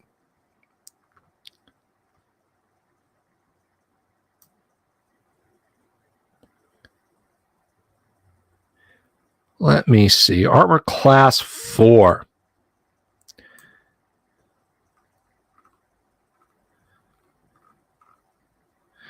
Armor class 4, I think is it? Yeah, it's basically the equivalent of plastic armor. So 75 hit points, armor class 4, and you have built in to your systems because, hey, sometimes there's patients who can get unruly. And if anyone was ever able to fight their way to the medical bay, you'd have to defend yourself. So you have a stun ray kind of built into you, but it does require its own separate charges. So let's see here. Stun ray. Can her name be MASH 4077? That I will leave up to Sapphire. Sure. I'm an android, so that makes sense, actually. Okay, so the stun ray, let's see. Basically, if you hit, the target will be stunned for 20 minutes, minus 1 minute for each points of its constitution. While stunned, only the victim's involuntary muscles, heart, lungs, etc. will function. Its power source is a solar cell. That is, it's powered through you. When you're exposed to the sun, it's being charged. And you get 10 shots per solar cell. And I will say that without impacting your function, the stun ray has, we'll say, 3 of those solar cells. Okay. And then what's my hit points again? Sorry, I'm just writing this down. No, it's okay. It's 75. Okay, that's what I thought. I just wanted to make sure. And then you said I have 3 stun charges right now, but at max on a charge is 10 after complete recharging. Correct. Okay. Okay. Oh, and your armor, I said you were armor class 4. That is Yeah, like plastic. Yeah. It's not quite the full, like, powered combat plastic armor, but it's enough that it can help you resist some damage. Also, you are taking, let's see, 76 points of damage. 76. Yeah, no. The Medipacks, they're basically small computer controlled, and they are reloadable, so you don't just like take them off and throw them away. At least you guys don't. They are small reloadable medical packs that will restore all damage over the course of a couple of turns. And each one, what was it, 4 charges per? I think. Let's see.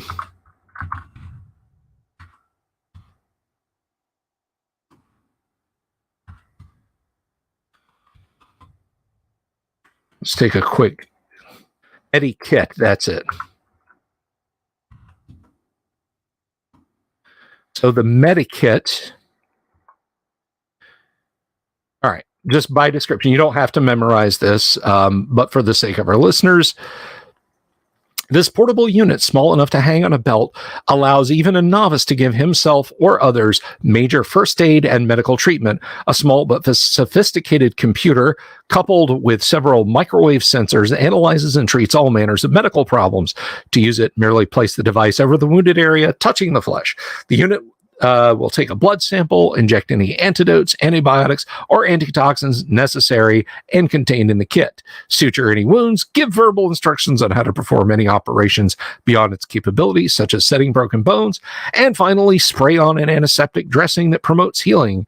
It's powered by a chemical energy cell. It will function as long as there are supplies in the unit, and there are 4 treatments in each unit, and you have 2 of those. You have 2 of those kits.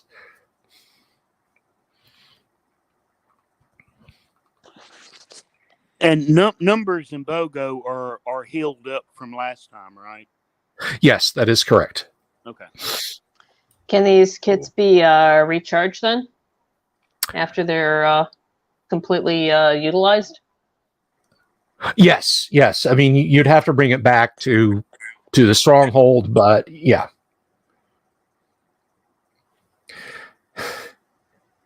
TJ asked, "Does the bot have ears?" Bogo's wet willy may short it out. I mean, she looks human, so presumably. Of course, that Bogo may find out how potent that stun ray she has is. All right. Is there anything else you guys want before you head out? Is there any kind of weapon BOGO could handle? Because the only reason why I've not tried to get him a gun is because at 19 inches tall, the gun would be bigger than he is.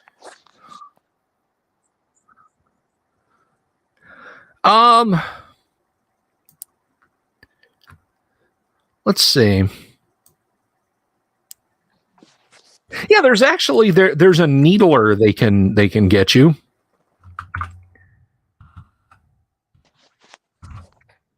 A needler? A needler, yes. Soundless weapon that can fire either poison or paralysis darts. Paralysis darts take effect. The victim can do nothing but breathe for 20 minutes, less 1 minute for each point of constitution.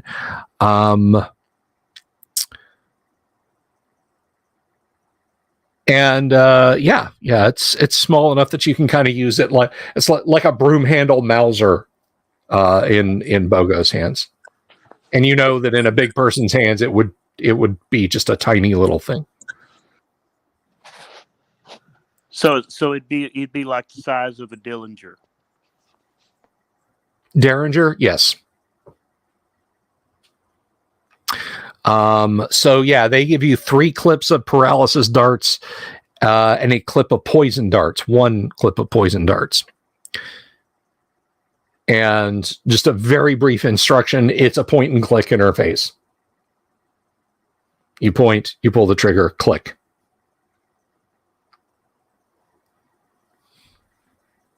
Bogo's got a gun. Cool. Oh my goodness. Okay. Any further questions or equipment or anything else before you depart? How many shots are in a clip? 10. So you got Cool. 30 rounds. You got 30 rounds of paralysis and 10 rounds of poison.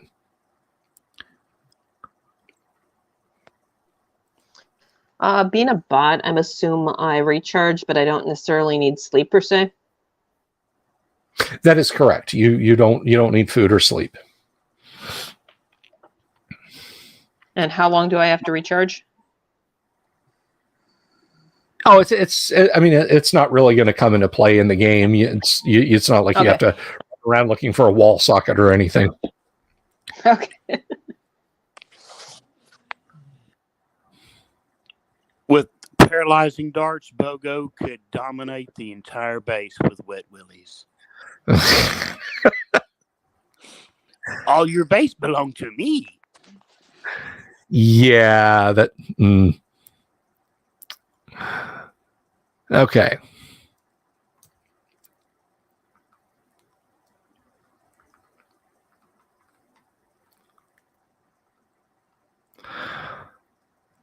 Okay, so are there anything that you guys want to do? Look, Rex, I just need to know one thing. Where they are. Ah, good. Yes. You're going to follow the main road out of the base heading south. That is where is where Goodwater is. I hope that clears that up. Yeah, I kind of forgot. Out there doing all your missions, getting all hammered by radiation, Of course. Not much in return. That sort of thing. Well, doing the right thing is its own reward. Yeah, Be seeing you. All right, we'll head out then. I'll figure out the ins and outs of driving this cart, and then I guess we'll head off if nobody else has anything they want to do. Okay.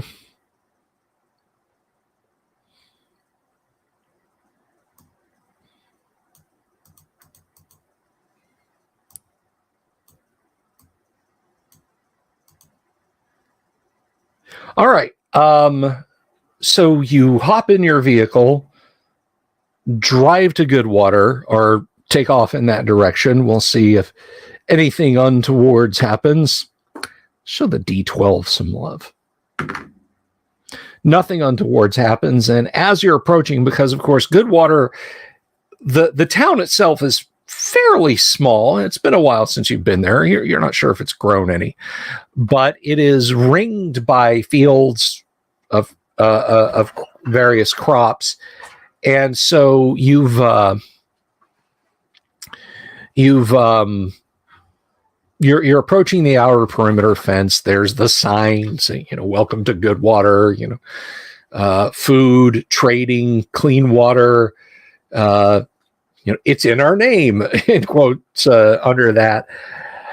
And just past that is where the gate is. And of course, there's a little, it's a little guardhouse near it. Well, the guardhouse is flattened and the gate is smashed open. Yeah, and I suppose I was going to ask, I suppose the crops are untended and that sort of thing. Oh, no, they're in fine shape. I mean, it's harvest season, so some of them have been all right, have already been harvested, but no, whatever this was, it's fairly recent. All right. Maybe we should stop here. Something's not quite right. I don't know what flattened that guard gate, but it seems to me if there were people still around, or people who were still around who aren't in hiding, they would be manning it or something. It doesn't seem right to me. Maybe we walk from here.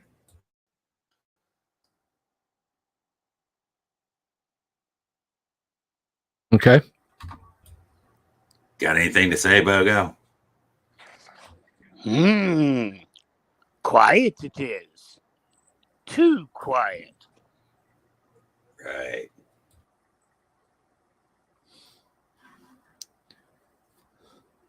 All right, I suppose we'll step out of the car then. Maybe get I assume I said that probably, I don't know, 30 meters away from wherever I could see the smash gate and that sort of thing.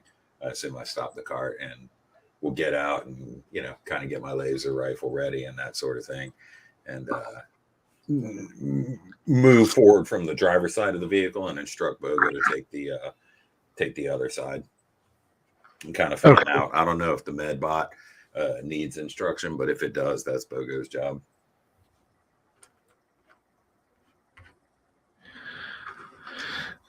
Okay. Now, I just want to point out there, 4077, you're completely artificially intelligent. As far as your behaviors go, you're a person. So, like Android control protocol or robot control protocols and that sort of thing don't apply to you.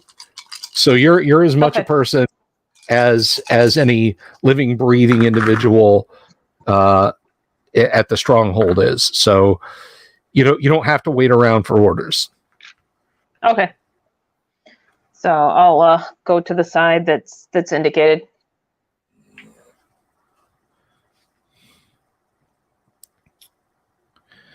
Okay. All right. So one of the things that you notice immediately is you're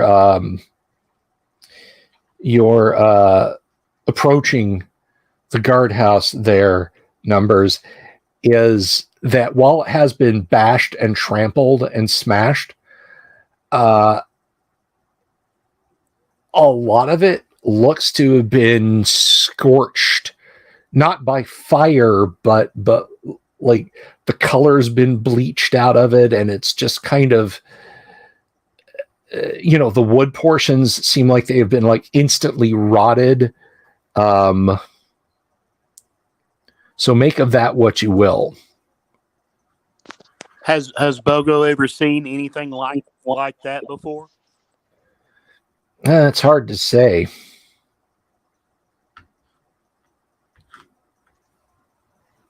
All right. Well, seeing that, I don't want to approach it directly.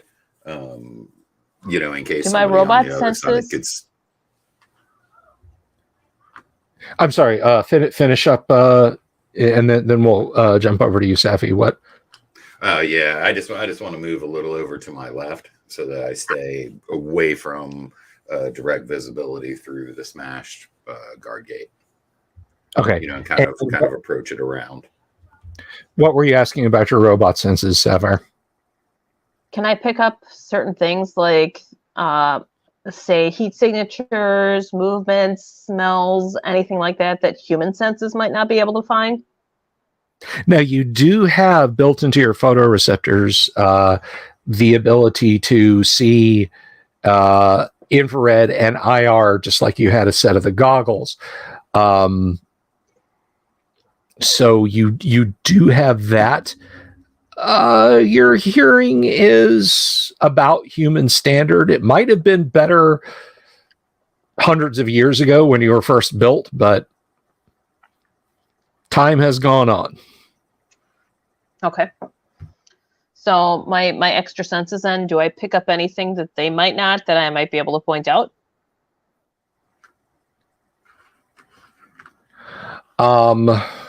Well, that's a good question. Why don't you roll percentile dice for me?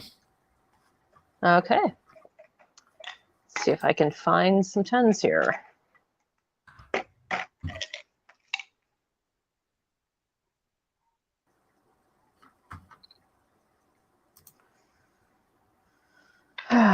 I think those are both 10s. So let's see what we got.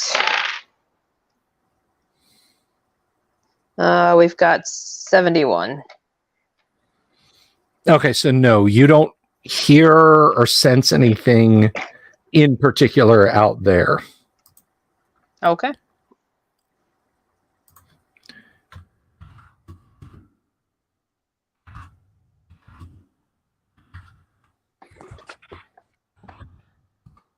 The Lovebots have come for the game, and they stay for the BOGO.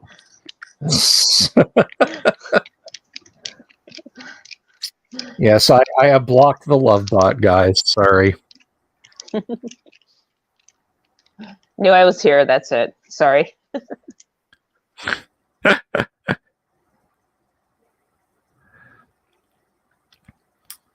And moving where you're moving numbers, you can see there are massive circular footprints. Like they must be at least 200 millimeters in diameter, pressed into the field's soil there. Are they completely round, or does it appear they have like holes on, or holes where toes would be or claws would be in the front section of them, or they're just generally round? They're just generally round. Right. The earth, it's dry. Yeah, I mean, it's not like Dust Bowl dry, but it's also not like sodden. Right. It's not like muddy or anything like that. Right. So probably quite a bit of weight. All right.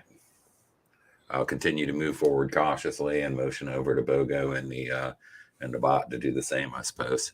And I'm on the left side and they're on the right side. Assuming we approach from the north, that would put me on the west side. Okay. And Bogo's just going to walk through the gate. Okay. Yeah, Bogo, you can see that like the metal of the gate, it's normally strips of corrugated metal. It's distorted and corroded. It just terribly crushed. And you had asked me if this was something that Bogo was familiar with. Give me a D20 roll and compare it to your mental strength, please. Okay. Rolling the green dice for those keeping score at home. I rolled a 4, and my mental strength is 18. Okay, yes. You now recognize this. This is the acid spit of the dreaded herp. And with a roll that low, Bogo is also aware that those are the herp's footprints. For those who are interested, it's a 3.5 meter long carnivorous mutated beetle protected by a thick wing case, and it squirts a stream of powerful acid up to 30 meters that does 15 dice of damage. Nice. And keep in mind, if Bogo dies tonight, listeners, a super chat will allow you to roll on the mutant table to find out what character I will be playing next. That's right. That's right. Will this acid do corrosive damage to the medbot? Oh yeah. I mean, you're a synthetic human. Your skin is very skin-like. You have carbon fiber and duralloy chassis, which that herp acid just can eat through just like it can flesh and bone. So I'm basically like the advanced cyborgs in Battlestar Galactica, huh? Yeah. The replicants in Blade Runner, the synths in Fallout 4. That's you. Okay. Good to know. Yay. Shaka, when the walls fell. Sapphire, when her android was dissolved. Okay, what are you guys doing? Bogo is immediately going Go to ahead. start looking to see if he can spot. He's seeing if he can spot any of these large beetle-like creatures, in the immediate area. Like, are they hunkered down behind, or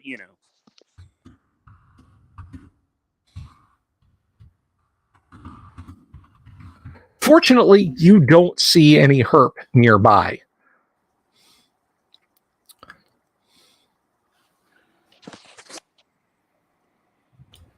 Bogo I'm just fall in kind of behind him, being that I'm a lot taller and a lot more visible. I want to be cognizant of my approach and try to stay behind stuff as much as possible, maintain cover. Yep. But Bogo relays to numbers what the situation is with the creature. Do they tend to stick around? Or Do we have any knowledge at all on this thing? Any of its weaknesses or anything like that? They are tough and they are dumb and they are brutally efficient with what they can do, and they are voracious. They hunt. Are their prey. joints a weakness? Maybe. Generally, the tactics that folks who travel out in the wilds recommend using is running. But of course, this thing may have smashed into good water and be threatening. Cold, or heat, harm. anything like that? Weaknesses to them that we know of? Just normal weapons. Okay.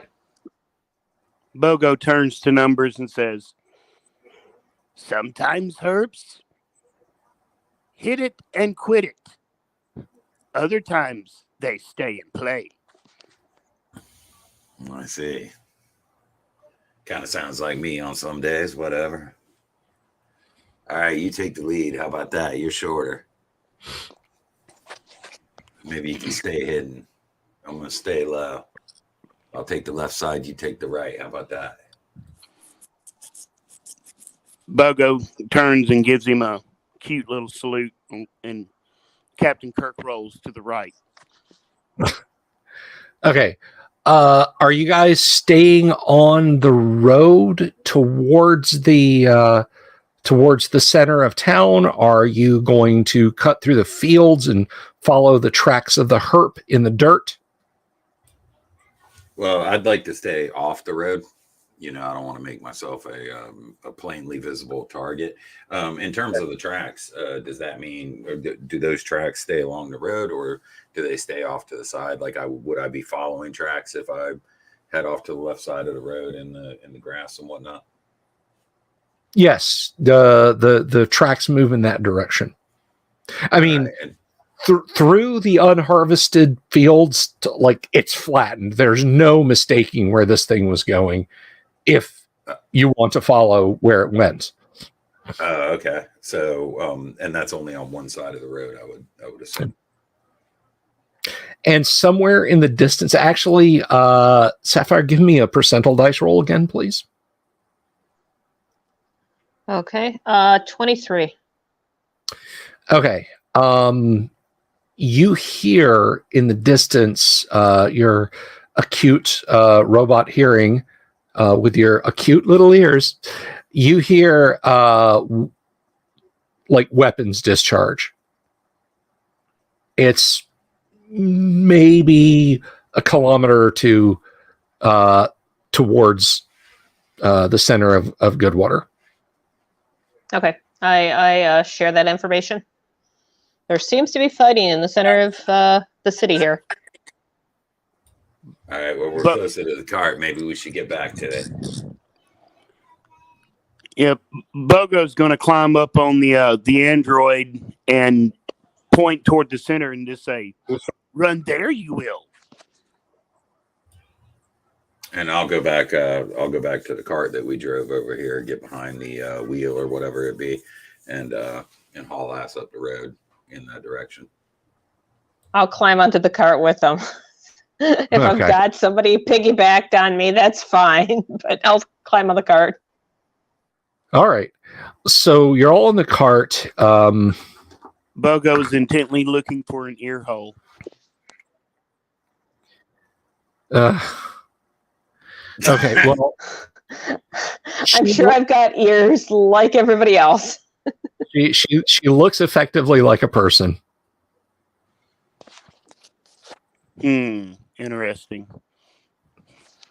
I mean, think Priss in Blade Runner, or one of the Gen 4 Cylons from Battlestar. That's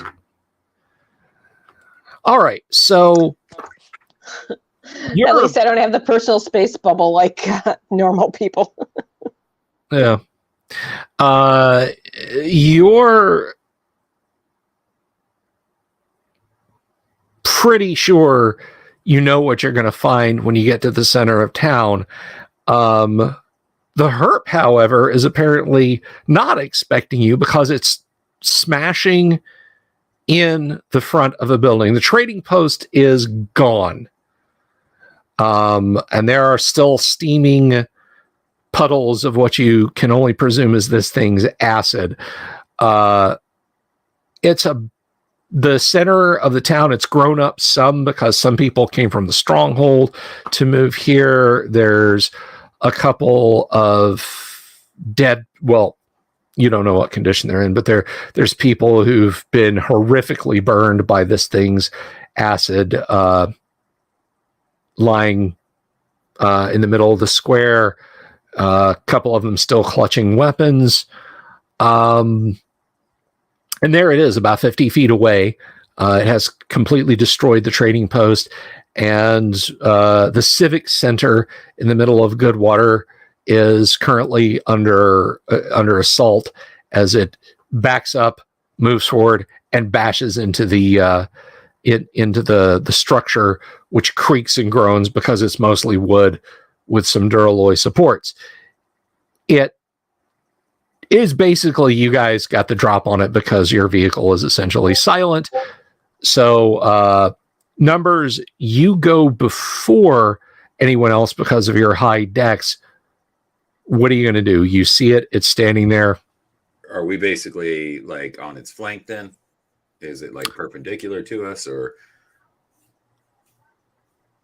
Yeah. You're kind of at its rear. The Civic Center is across the town square from you. There's some flipped over carts, some some dead livestock. How fast is this cart? Is it like as fast as a normal vehicle, say, 30 kilometers an hour or something like that? Yeah, it's not terribly quick. I mean, this is one of the carts that normally they drive around inside the stronghold. So, right, and we see people. Does it have any weapons or anything? No, the cart does not have any weapons, and you do not see anyone shooting. All right, well, I'm just gonna ram that thing. Hold on tight, and jump out at the end. Okay, you floor it. You go before anyone else. Is anyone in the cart reacting to Numbers pointing the control stick, and I'm roaring? getting ready to bail. Okay. He warned us what we're doing, so I'm gonna bail when it gets close. Bogo is going to pull his alloy dagger and is going to get ready to launch himself at the creature. But Bogo has a plan. I am dying to hear what this plan is. Okay. You charge across the 50 or so meters there in the center of Goodwater with your cart, which accelerates to the breakneck pace of about 20 kilometers an hour. For those of you playing along at home, that's about 10, 15 miles an hour in this cart that maybe weighs 150 kilograms. So you floor it. Wee clunk. It's a golf cart, basically. Yeah. I mean, if given dagger. Okay. So were you gonna tuck and roll out of it there, Numbers? That was my plan, basically. Yeah. The old 70s move. Jump out right at the end, let it run into it, roll out, bring up my laser rifle, and start blasting. 4077 bails out one side. Numbers bails out the other. Bogo is standing basically on the center control column of the thing. As it bonks into it, you're basically touching it. Bogo, if you want to jump on it, you can. That's exactly what Bogo's doing. This is where leg climbing comes into play. This is where Legolas comes into play. All right. So because the cart's touching it, and it basically, like the last couple of meters, it just kind of rolls to a stop. I will say that, there's a bit of a crunch when it hits. I mean, it's still an object. It still has mass. So as you rear end the thing, Bogo, do your thing. Bogo's going to start. As soon as it hits, he's jumping off, grabbing onto the leg, and he's making his way up to the top of the bug. Okay. So you guys got pretty good surprise on it. I'm going to say that flooring it and diving out are a couple of separate actions. Now, again, Numbers with your decks, you always go first, so you would have gotten that anyway. So there's flooring it. So you have 3 segments of surprise. So you tuck and roll and bring up your laser rifle. What about 4077, Safi? Well, I don't really have any distance weapons or anything like that. I'm thinking. Oh, correct? Your built-in stunner is a distance weapon. Okay. Well, I guess I will try to fire my stunner. Okay. All right. Let me see. Hit him with the stone-cold stunner.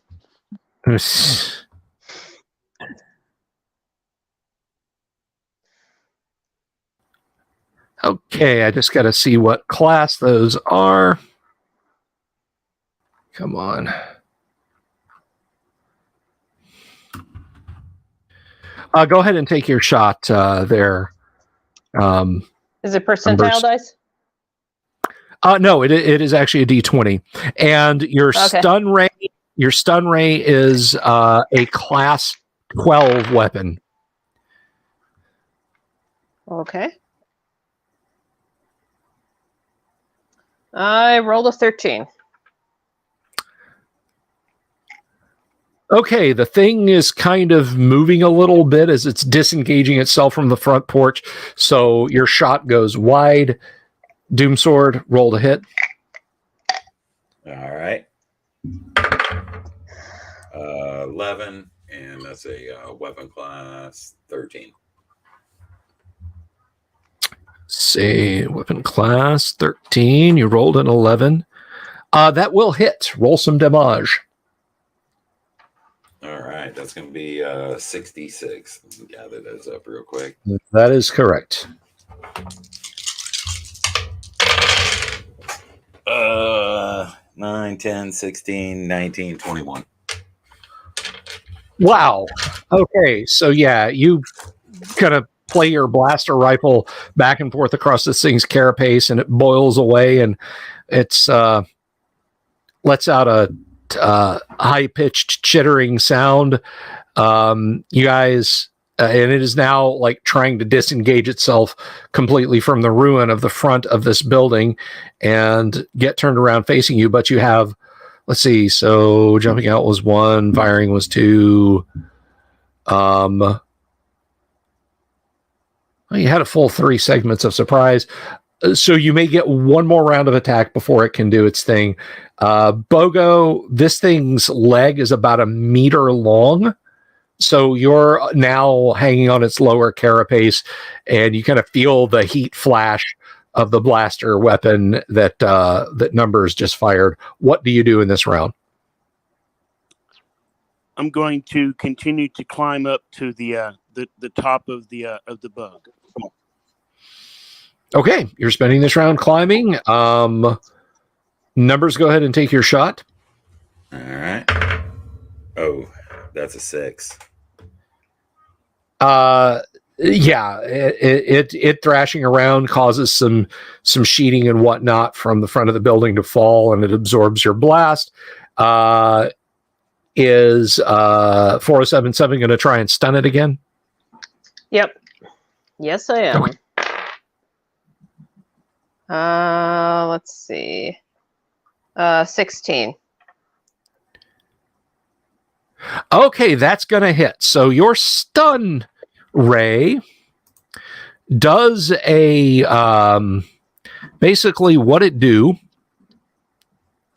is this thing will be stunned for 20 minutes less, 1 minute for each point of its constitution, or in this case, hit dice. So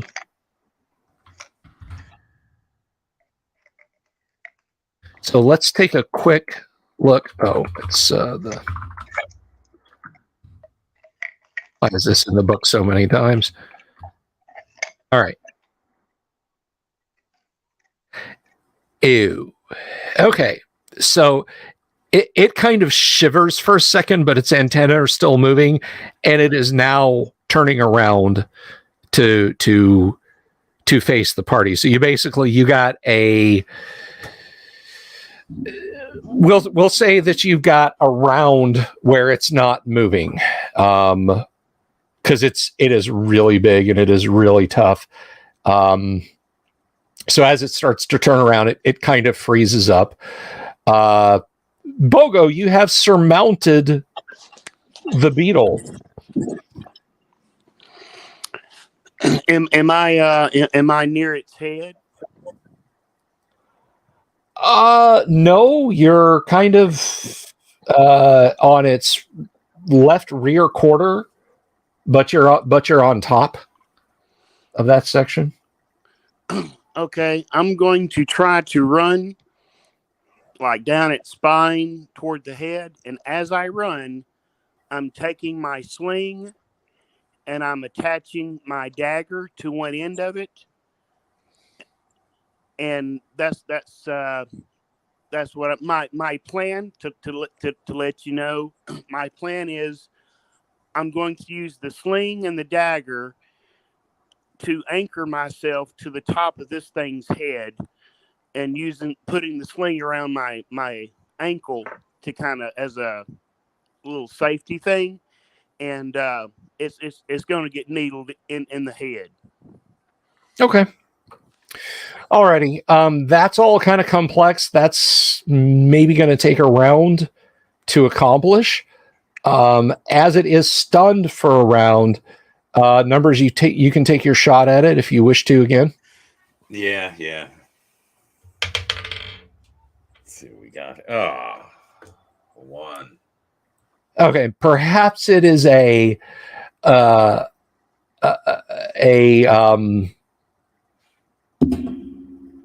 large degree of caution, not wanting to shoot your companion who is running around back and forth across the top. But you do not you do not hit it. What is Sapphire doing? 4077 doing, Savvy? I will use my last stun to see if I can continue it. It might be susceptible to being stunned maybe a little longer this time. All right, go ahead and roll it. Let's see. That was a 14. That was a 14.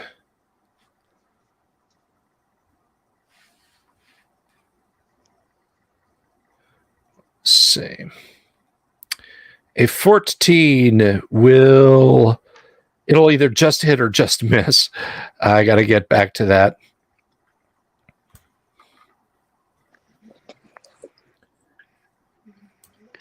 I'll vote it just hits. Noted. However, unfortunately, it does not. It does not. Yeah. So, Bummer. all right, you have other charges, so you can reload in the next round. Oh, okay. You're just issuing an internal command to the bioplastic to shift another charge packet in place. New round, it starts to wiggle again. Bogo, you will be in place to do all that tack and harness stuff at the end of this round. So basically, regardless of what initiative is, you will go at the end of this round. So is Numbers going to shoot? Yes, I am. Then go ahead and take your shot. Come on. 8. 8. And what class weapon did we say? 13. That is a hit. Oh, is it? Good. Yes, Yeah, it is. I needed that desperately. Bring the pain. You hear those dice falling on the floor? Yes. Yeah, always love that. So I got 9, 10, 11, 15, and 2 dice that fell on the floor is another 8, so 23. Good Lord, you guys are... I thought this was going to be a long, drawn out, like the equivalent of a fight against a red dragon, but you guys are just G'ing him up. Okay, so Sapphire, are you just ducking out of the way for the moment? Since because I'm recharging. Yeah. Okay. Bogo, you'll attack at the end of the round, so not really any need to roll initiative. Well, actually, yes, there is a need to roll initiative. And we will go with Todd. Roll initiative for us, please. And it's the D6 for initiative, right? That is correct, just like D&D. Oh, I rolled a 2. That's horrible. Okay, well, it is a tie, but you still effectively go at the end of the round. So 1, 2, 3, 4, 5, 6. Uh-oh. Okay, it lets out a long jet of acid, and we're going to go with, let's see. This is at... me, I block it with my face. No, this is at 4077, actually. Oh. I simply rolled it at 6. 1, 2, 3. It was It was numbers, and 456. It was 4077. So I was yeah, ducking out of the way, so I might have a better roll. We'll see. all right. Okay, and that's a 10. And your armor class, I said, was 4. Yep. Yeah, you dive behind a partially collapsed structure, and like you can feel the cloth on your garment, the synthetic cloths, just sizzle and smoke a little bit. This thing just missed you. Just miss you. I'm scraping at it quick. Okay. All right. Bogo, you have completed your task up on its back. What kind of needle are you firing at this thing? I am going to fire a paralysis needle. Okay, so all right, then that's what you got. That's the magazine that you have loaded right now. Mm-hmm. So this thing's constitution is 8+, and we said that is all right, go ahead and roll it. All right, and I'm rolling to hit, right? Yes. Come on, Jorts. I rolled a 15. A 15. Okay, so let's see. So paralysis is intensity 12. You rolled a 15. Its armor class is 12. And you have some, well, I mean, you're kind of hanging upside down. It's thrashing around, so we won't go crazy with it. But what Needler is class 11.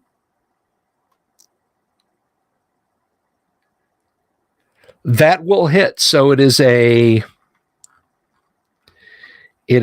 a class 12 toxin in the needle to stun. We treat. So let's see. Strength of poison. So you do a point of damage to it just by dint of shooting it with a needle. Woohoo! In a very soft part of its body. Doesn't seem to be affected. Okay. Doesn't seem to have affected it. Okay. In the new round, Safi 4077 Stunner is reloaded. And yeah, I mean, as far as having gotten splashes of this thing's acid on you, it's not affecting you. It's just kind of a, for conversation's sake. Number's going to take a shot again. Got a couple little holes in my thing, like Yes. somebody took a cigarette to it. Right. Number's going to blast on again. Yeah, this is the last charge on this hydrogen cell. So after this one, I'll have to reload. Okay. You want me to go ahead and take that shot? Yes. Come on. Fuck. 2. Yeah, no, that just sings off of it. Safi, go ahead and roll. Okay. I'm sorry, we're at initiative now. Roll a d6 for initiative first, please. Okay. I'm Yes. sorry. Not a problem. 3. 3. Okay, it will go first. Let's see. 1, 2, 3, 4, 5, 6. Bogo. It swivels its head around, and you see its maw open, and you hear something gurgling and gushing up. So pray to whatever Bogo believes in. He believes in jorts. That's right. The great jorts Okay. in the sky. And Well, Walmart. fortunately, the great jorts is may the jorts be with you, because the gout of acid that it tries to jet at you there as you hang in front of it misses and just makes a huge steaming, stinking puddle on the ground. Miss me, you did. I wonder if it could damage itself with its own acid. So TJ is asking the important question: is 4077 wearing spandex or polyester? I'll leave it to the player. Are we I think it's a combination. going like full Boris Vallejo here? I don't know, but anyway, now you may fire on it.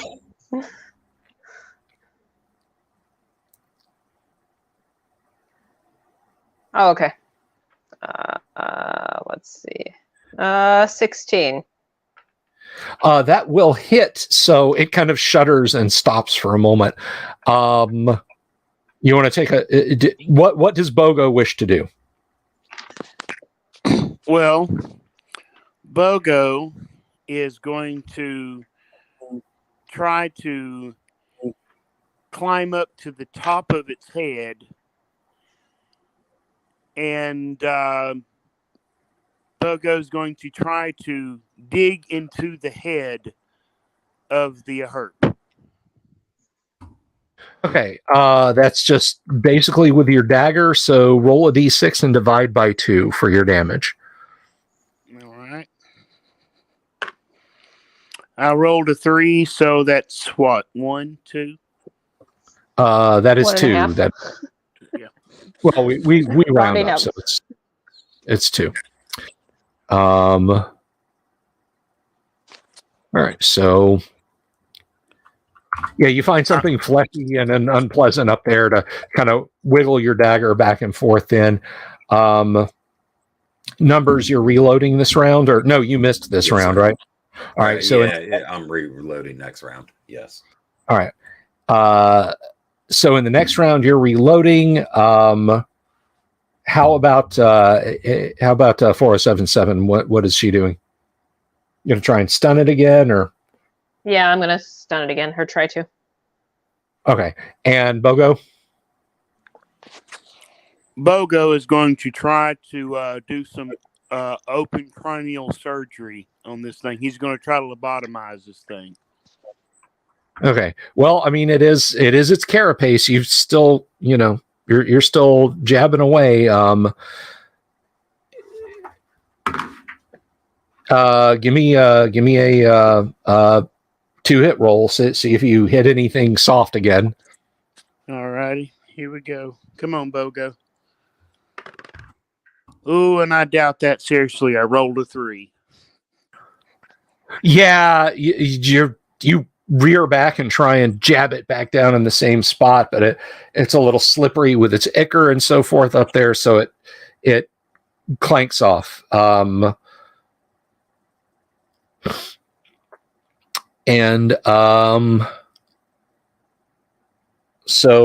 did 4077 fire already? I have not. Okay, go ahead. Take your shot. I almost did. What are you doing next round? 14. 14 should hit. I think we said a 14 hits. Yes, that does hit. So go ahead, and it is basically stunned again. It kind of starts to shift and get up on its legs, and you hit it with another charge, and it drops down. So new round. Numbers you have your weapon. Around. That buys you another round. Numbers you have your weapon charged. You may shoot at it. Oh yeah, we need to put this thing out to pasture. Come on. 14. You're a firepower. 14 will hit. Let's see if I can keep the dice on the table this time. Now, Ooh, where's this the is a fun good in one. that? 17, 21, 22, 23, 24. That's my best yet. Okay, yeah, you blast a crater into this thing, and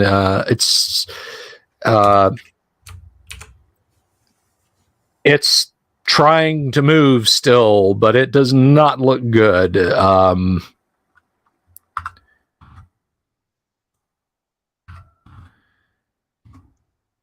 Okay, so Sapphire, are you going to try and stun it again? And what is Bogo doing?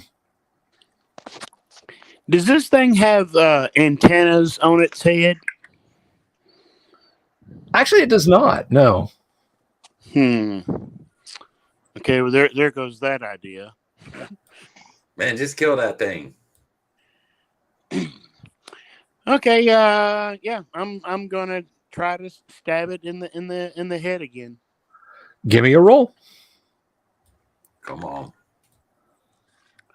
I rolled a 20. There you go. All right.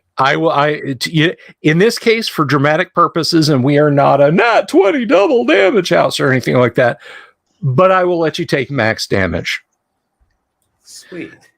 It is now leaking ichor everywhere. It's not long for this world, but it could still get you. Is 4077 going to try and stun it one more time? Yes, I will. All right. 17. That will hit. It is stunned. Next round, numbers, you going to shoot it that last time? Yeah. These hydrogen cells are hard to come by. All right. Well, don't miss. 3. Man. All right. Yeah, your shot misses. Sapphire, so it's a new round. It is still stunned. So you guys, you can try and keep it stunned for another round, or Bogo can attack it. No need to roll initiative. You guys just automatically do it. So both of you guys roll your attacks if you want. Okay. Bogo is going to load a poison clip in his needler. Okay. Now that I've got a little bit of a spot opened up on his head, I'm going to try to, okay, two behind the ear kind of thing. All right. Good job, 40. I rolled. Mine was an 18. That will hit. It Either is 18 stunned or again. 16. I'm pretty sure it's 18. Yeah. I've got the dark colored crayon in the dice. So, yeah, it's an 18. Bogo rolled a 16. That will hit. Roll your damage for Bogo, please. Okay, and what do I roll for damage for the poison? Oh, that's right. That's right. So it takes a point of needle damage. Mm-hmm. So poison damage. This is a strength. Let's see. This is a pretty potent poison. However, this thing still has a very high constitution. So, right. I should have thrown something psionic at you guys. I really should have just had terrible things happening to your minds. Oh well, next time. Scroll down. Come on.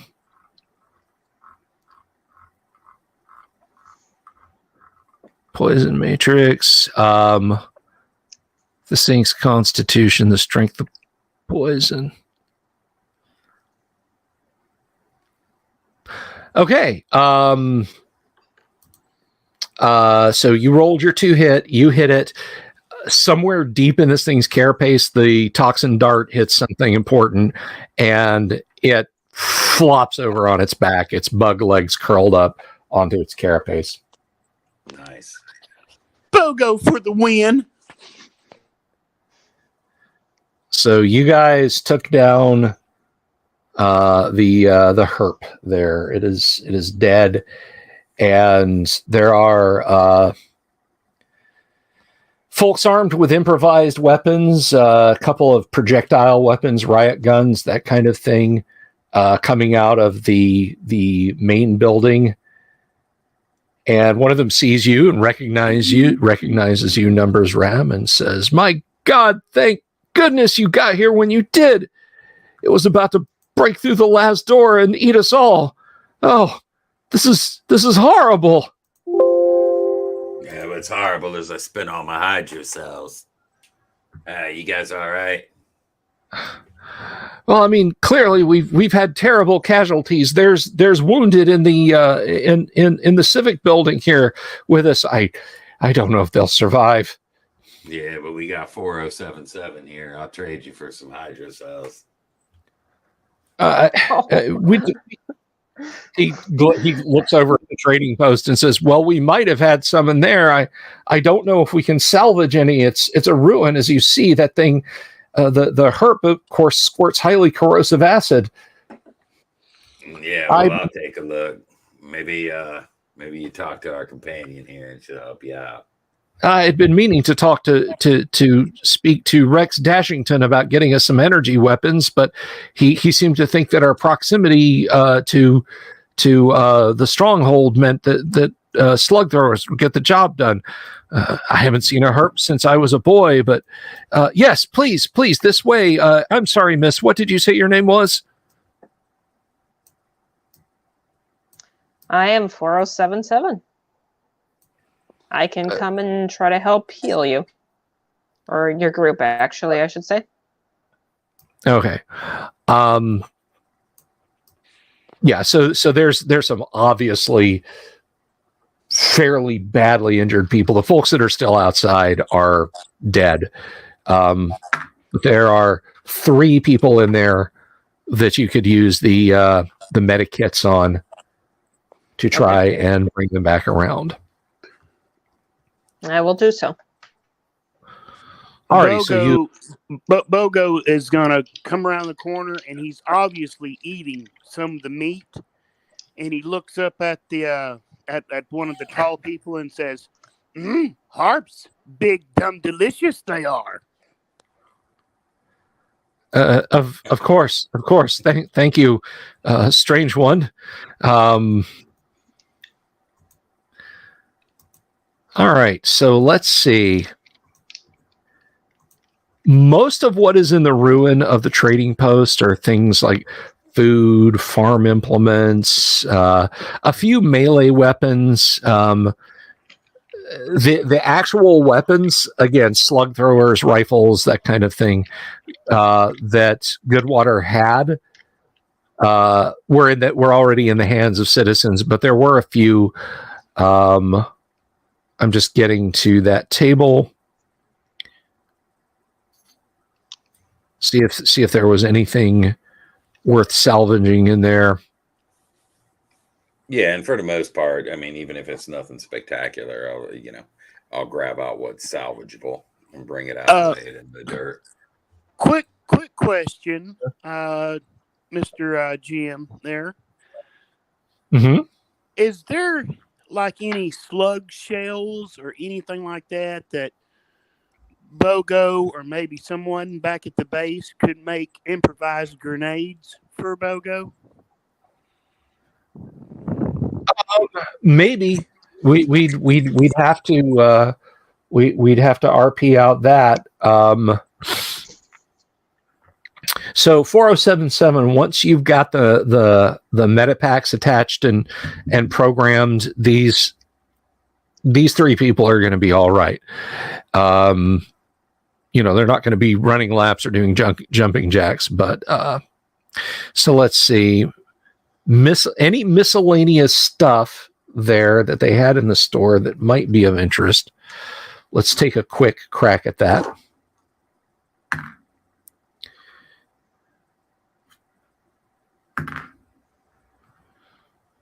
All right, so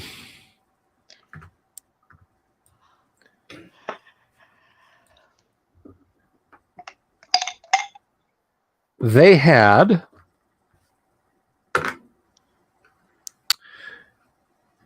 they actually had a laser rifle. All right. And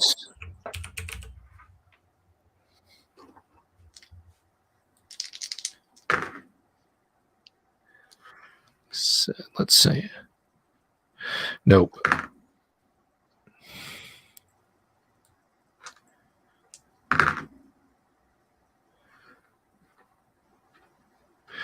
Okay. So they had the laser rifle that was for sale. And a miscellaneous energy device. Oh, let's see. The laser rifle is in poor condition. You think it may have literally just been being sold as a curio. But it seems to have all of its parts. Doesn't, it could be in poor condition because a building fell on it. Right. And the miscellaneous energy device you find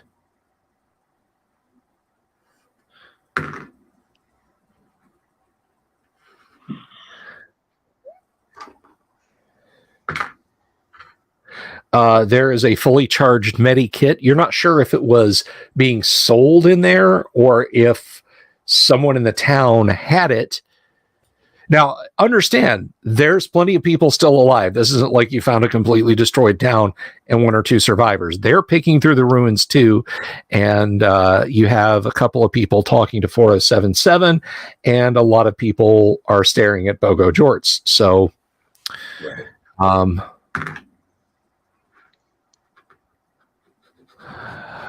The only other item that they have, and this is actually not something, let's see.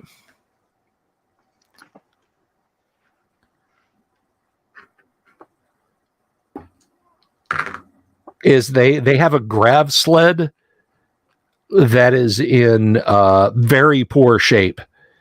There's access panels open, parts that are probably missing. Okay. That's the only other item they had was just the beat up laser rifle. Everything else, as I said, there's the med kit. And yeah, the local the local constable there comes out and says, "Well, Mr. Rab, I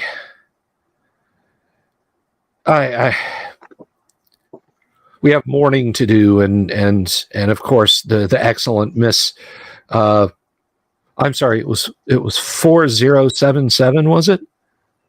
Yeah, that's it. I see. Well, I thank you for your assistance. You literally came in the nick of time. We'll have to redouble our efforts. Can you tell them at Stronghold that we need some more volunteers here to help us rebuild the center of the town, and perhaps if you can talk to Rex Dashington about some kind of perimeter defense, so something like this doesn't happen again. I will. It's a little bit difficult to talk to that guy. Yes, he does kind of have a strange way of speaking. Miss 4077, how are the injured folk? They will recover given time. Oh, So, bless you. Bless you. So yeah, just take care of them. But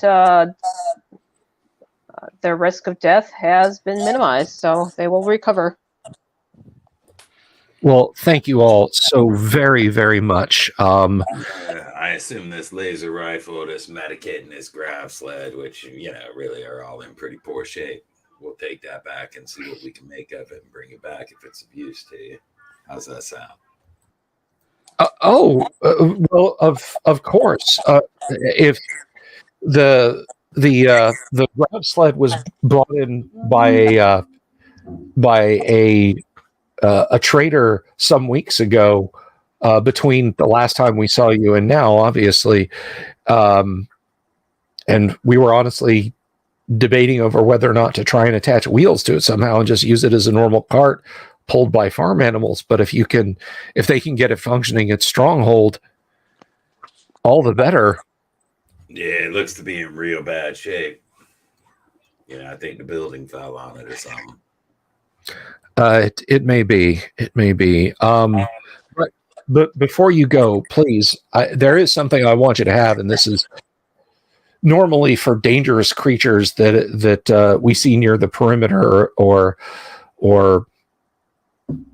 the very extremely rare criminal activity. We pay bounties to those who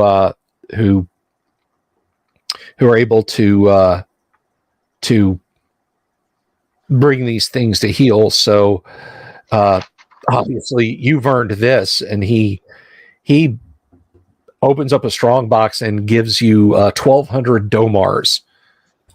1,200. A total of 1,200 domars. So that would be 400 to each of you if you divide them evenly. Bogo walks up to the man, pulls his dagger, taps his own carpus, points to the to the large bug, the herp, and says, "Strong, strong." Oh yes, yes, it very much was, Mr. Jorts. Yes, a very strong creature. No. Take its hide. Ah, I see. Well, if we can find any pieces of it that are large enough to make, fortunately, our tanner was not slain by the thing, although he was injured. So yes, I will take that under advisement. Of course, he reaches out and sticks out his hand to shake yours. Bogo grabs his hand and starts climbing up his arm. What should I? What is happening here? All right, we'll catch you later. Have fun in Goodwater. Wait, this is a member of your party, though, isn't it? And he's kind of like trying to push Bogo away. Come on, Bogo, leave the good man alone. Better get back to Rex. Lucky you are. Mine, you almost were.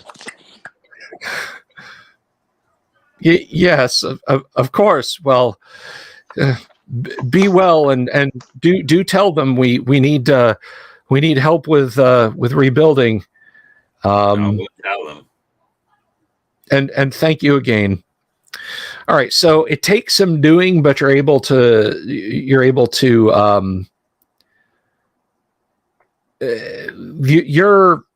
your cart was undamaged. It's kind of uncomfortable because you now have the grav sled sort of laying across the roll bars for your cart. And they've got rope. So yeah, they were able to tie it. It takes you about twice as long because this deactivated cart does weigh a lot. So your cart is carrying about twice of what it normally should. So, it's like as you grind back. And shortly after you get there, Rex is highly appreciative once you debrief him, and he says, "Of course! How could I have been so neglectful? Curses!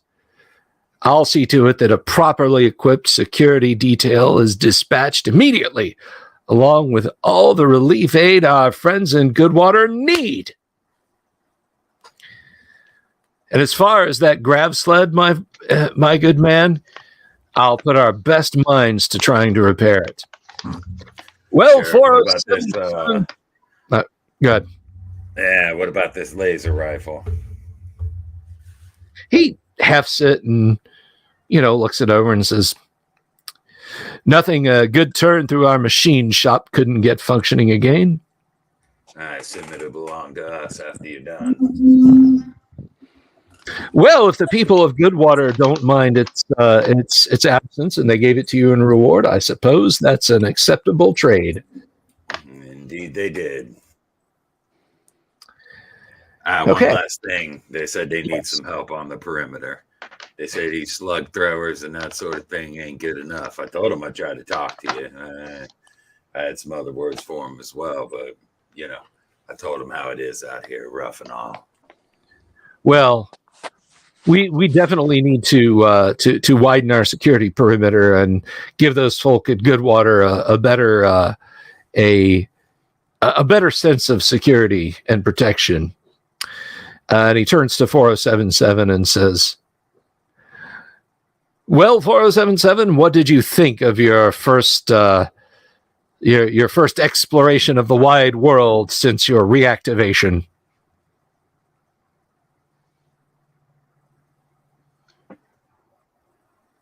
Dumbstruck, It is a eh? learning experience. It is a learning experience. Yes, there is much to learn of this strange new world, similar to the way when I myself was reawoken from my stasis tube by a brave group of adventurers who are sadly no longer amongst us. Well, with the activation of better emplaced medical devices, if you wish to accompany these adventurers, these scouts, these brave seekers on their next long journey, just let me know, and as long as they're accepting of it, well, perhaps we can make an arrangement. And if there's any upgrades, definitely would be appreciated. Of course, of course. Alrighty, so you guys have slain the herp.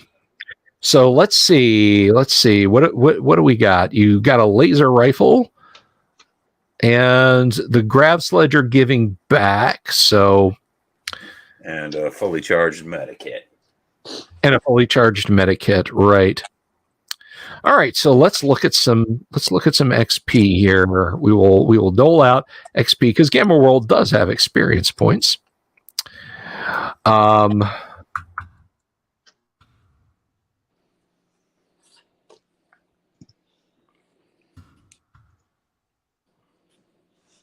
right. Just a moment here to get where I'm going in the rule book.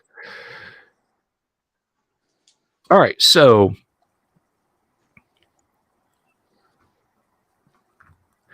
I will say that you each, because taking down the herp was no mean feat, so I'll say that's 1,000 XP to each of you. Nice. And the laser rifle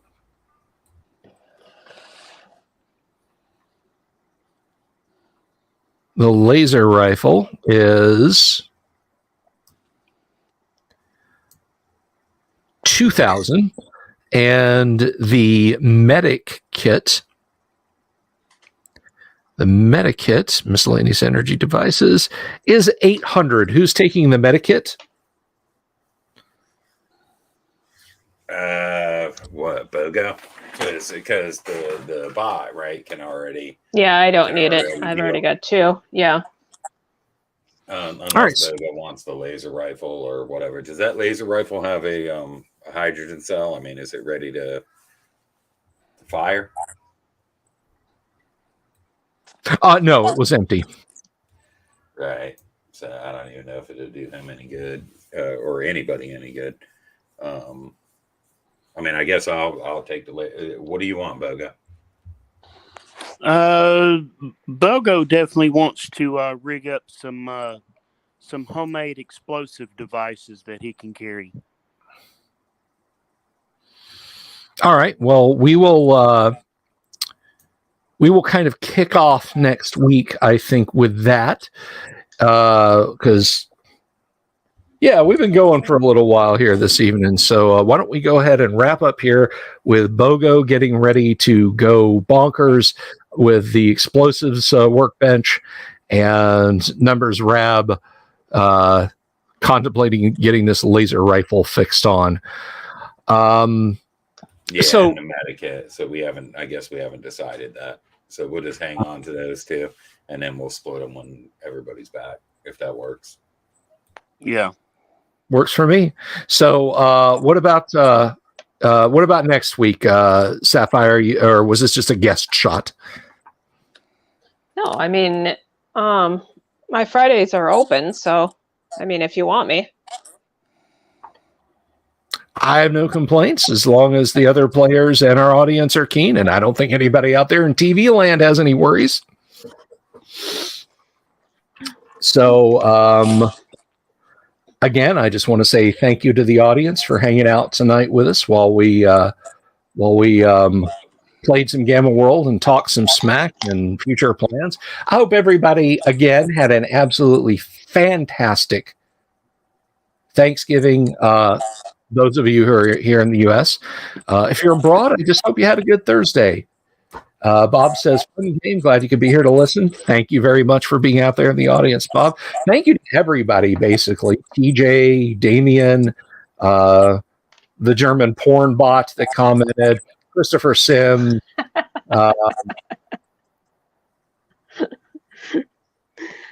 German porn bot is the name of my new punk band, by the way. Vince Snetterson and all you good folks out there. Thanks for sitting in.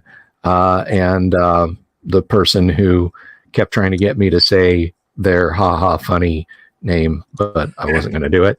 So I will catch up with you guys. I'll be back Monday when we're going to talk. I'll find something to deep dive. It'll be a surprise. I don't know that it'll be Dungeons and Dragons. I don't even know if it'll be a TSR RPG, but we'll find something to talk about. You guys have an absolutely stellar weekend, and we'll see you then. Take care, everybody. Good night. See ya. Boo, boo, bye.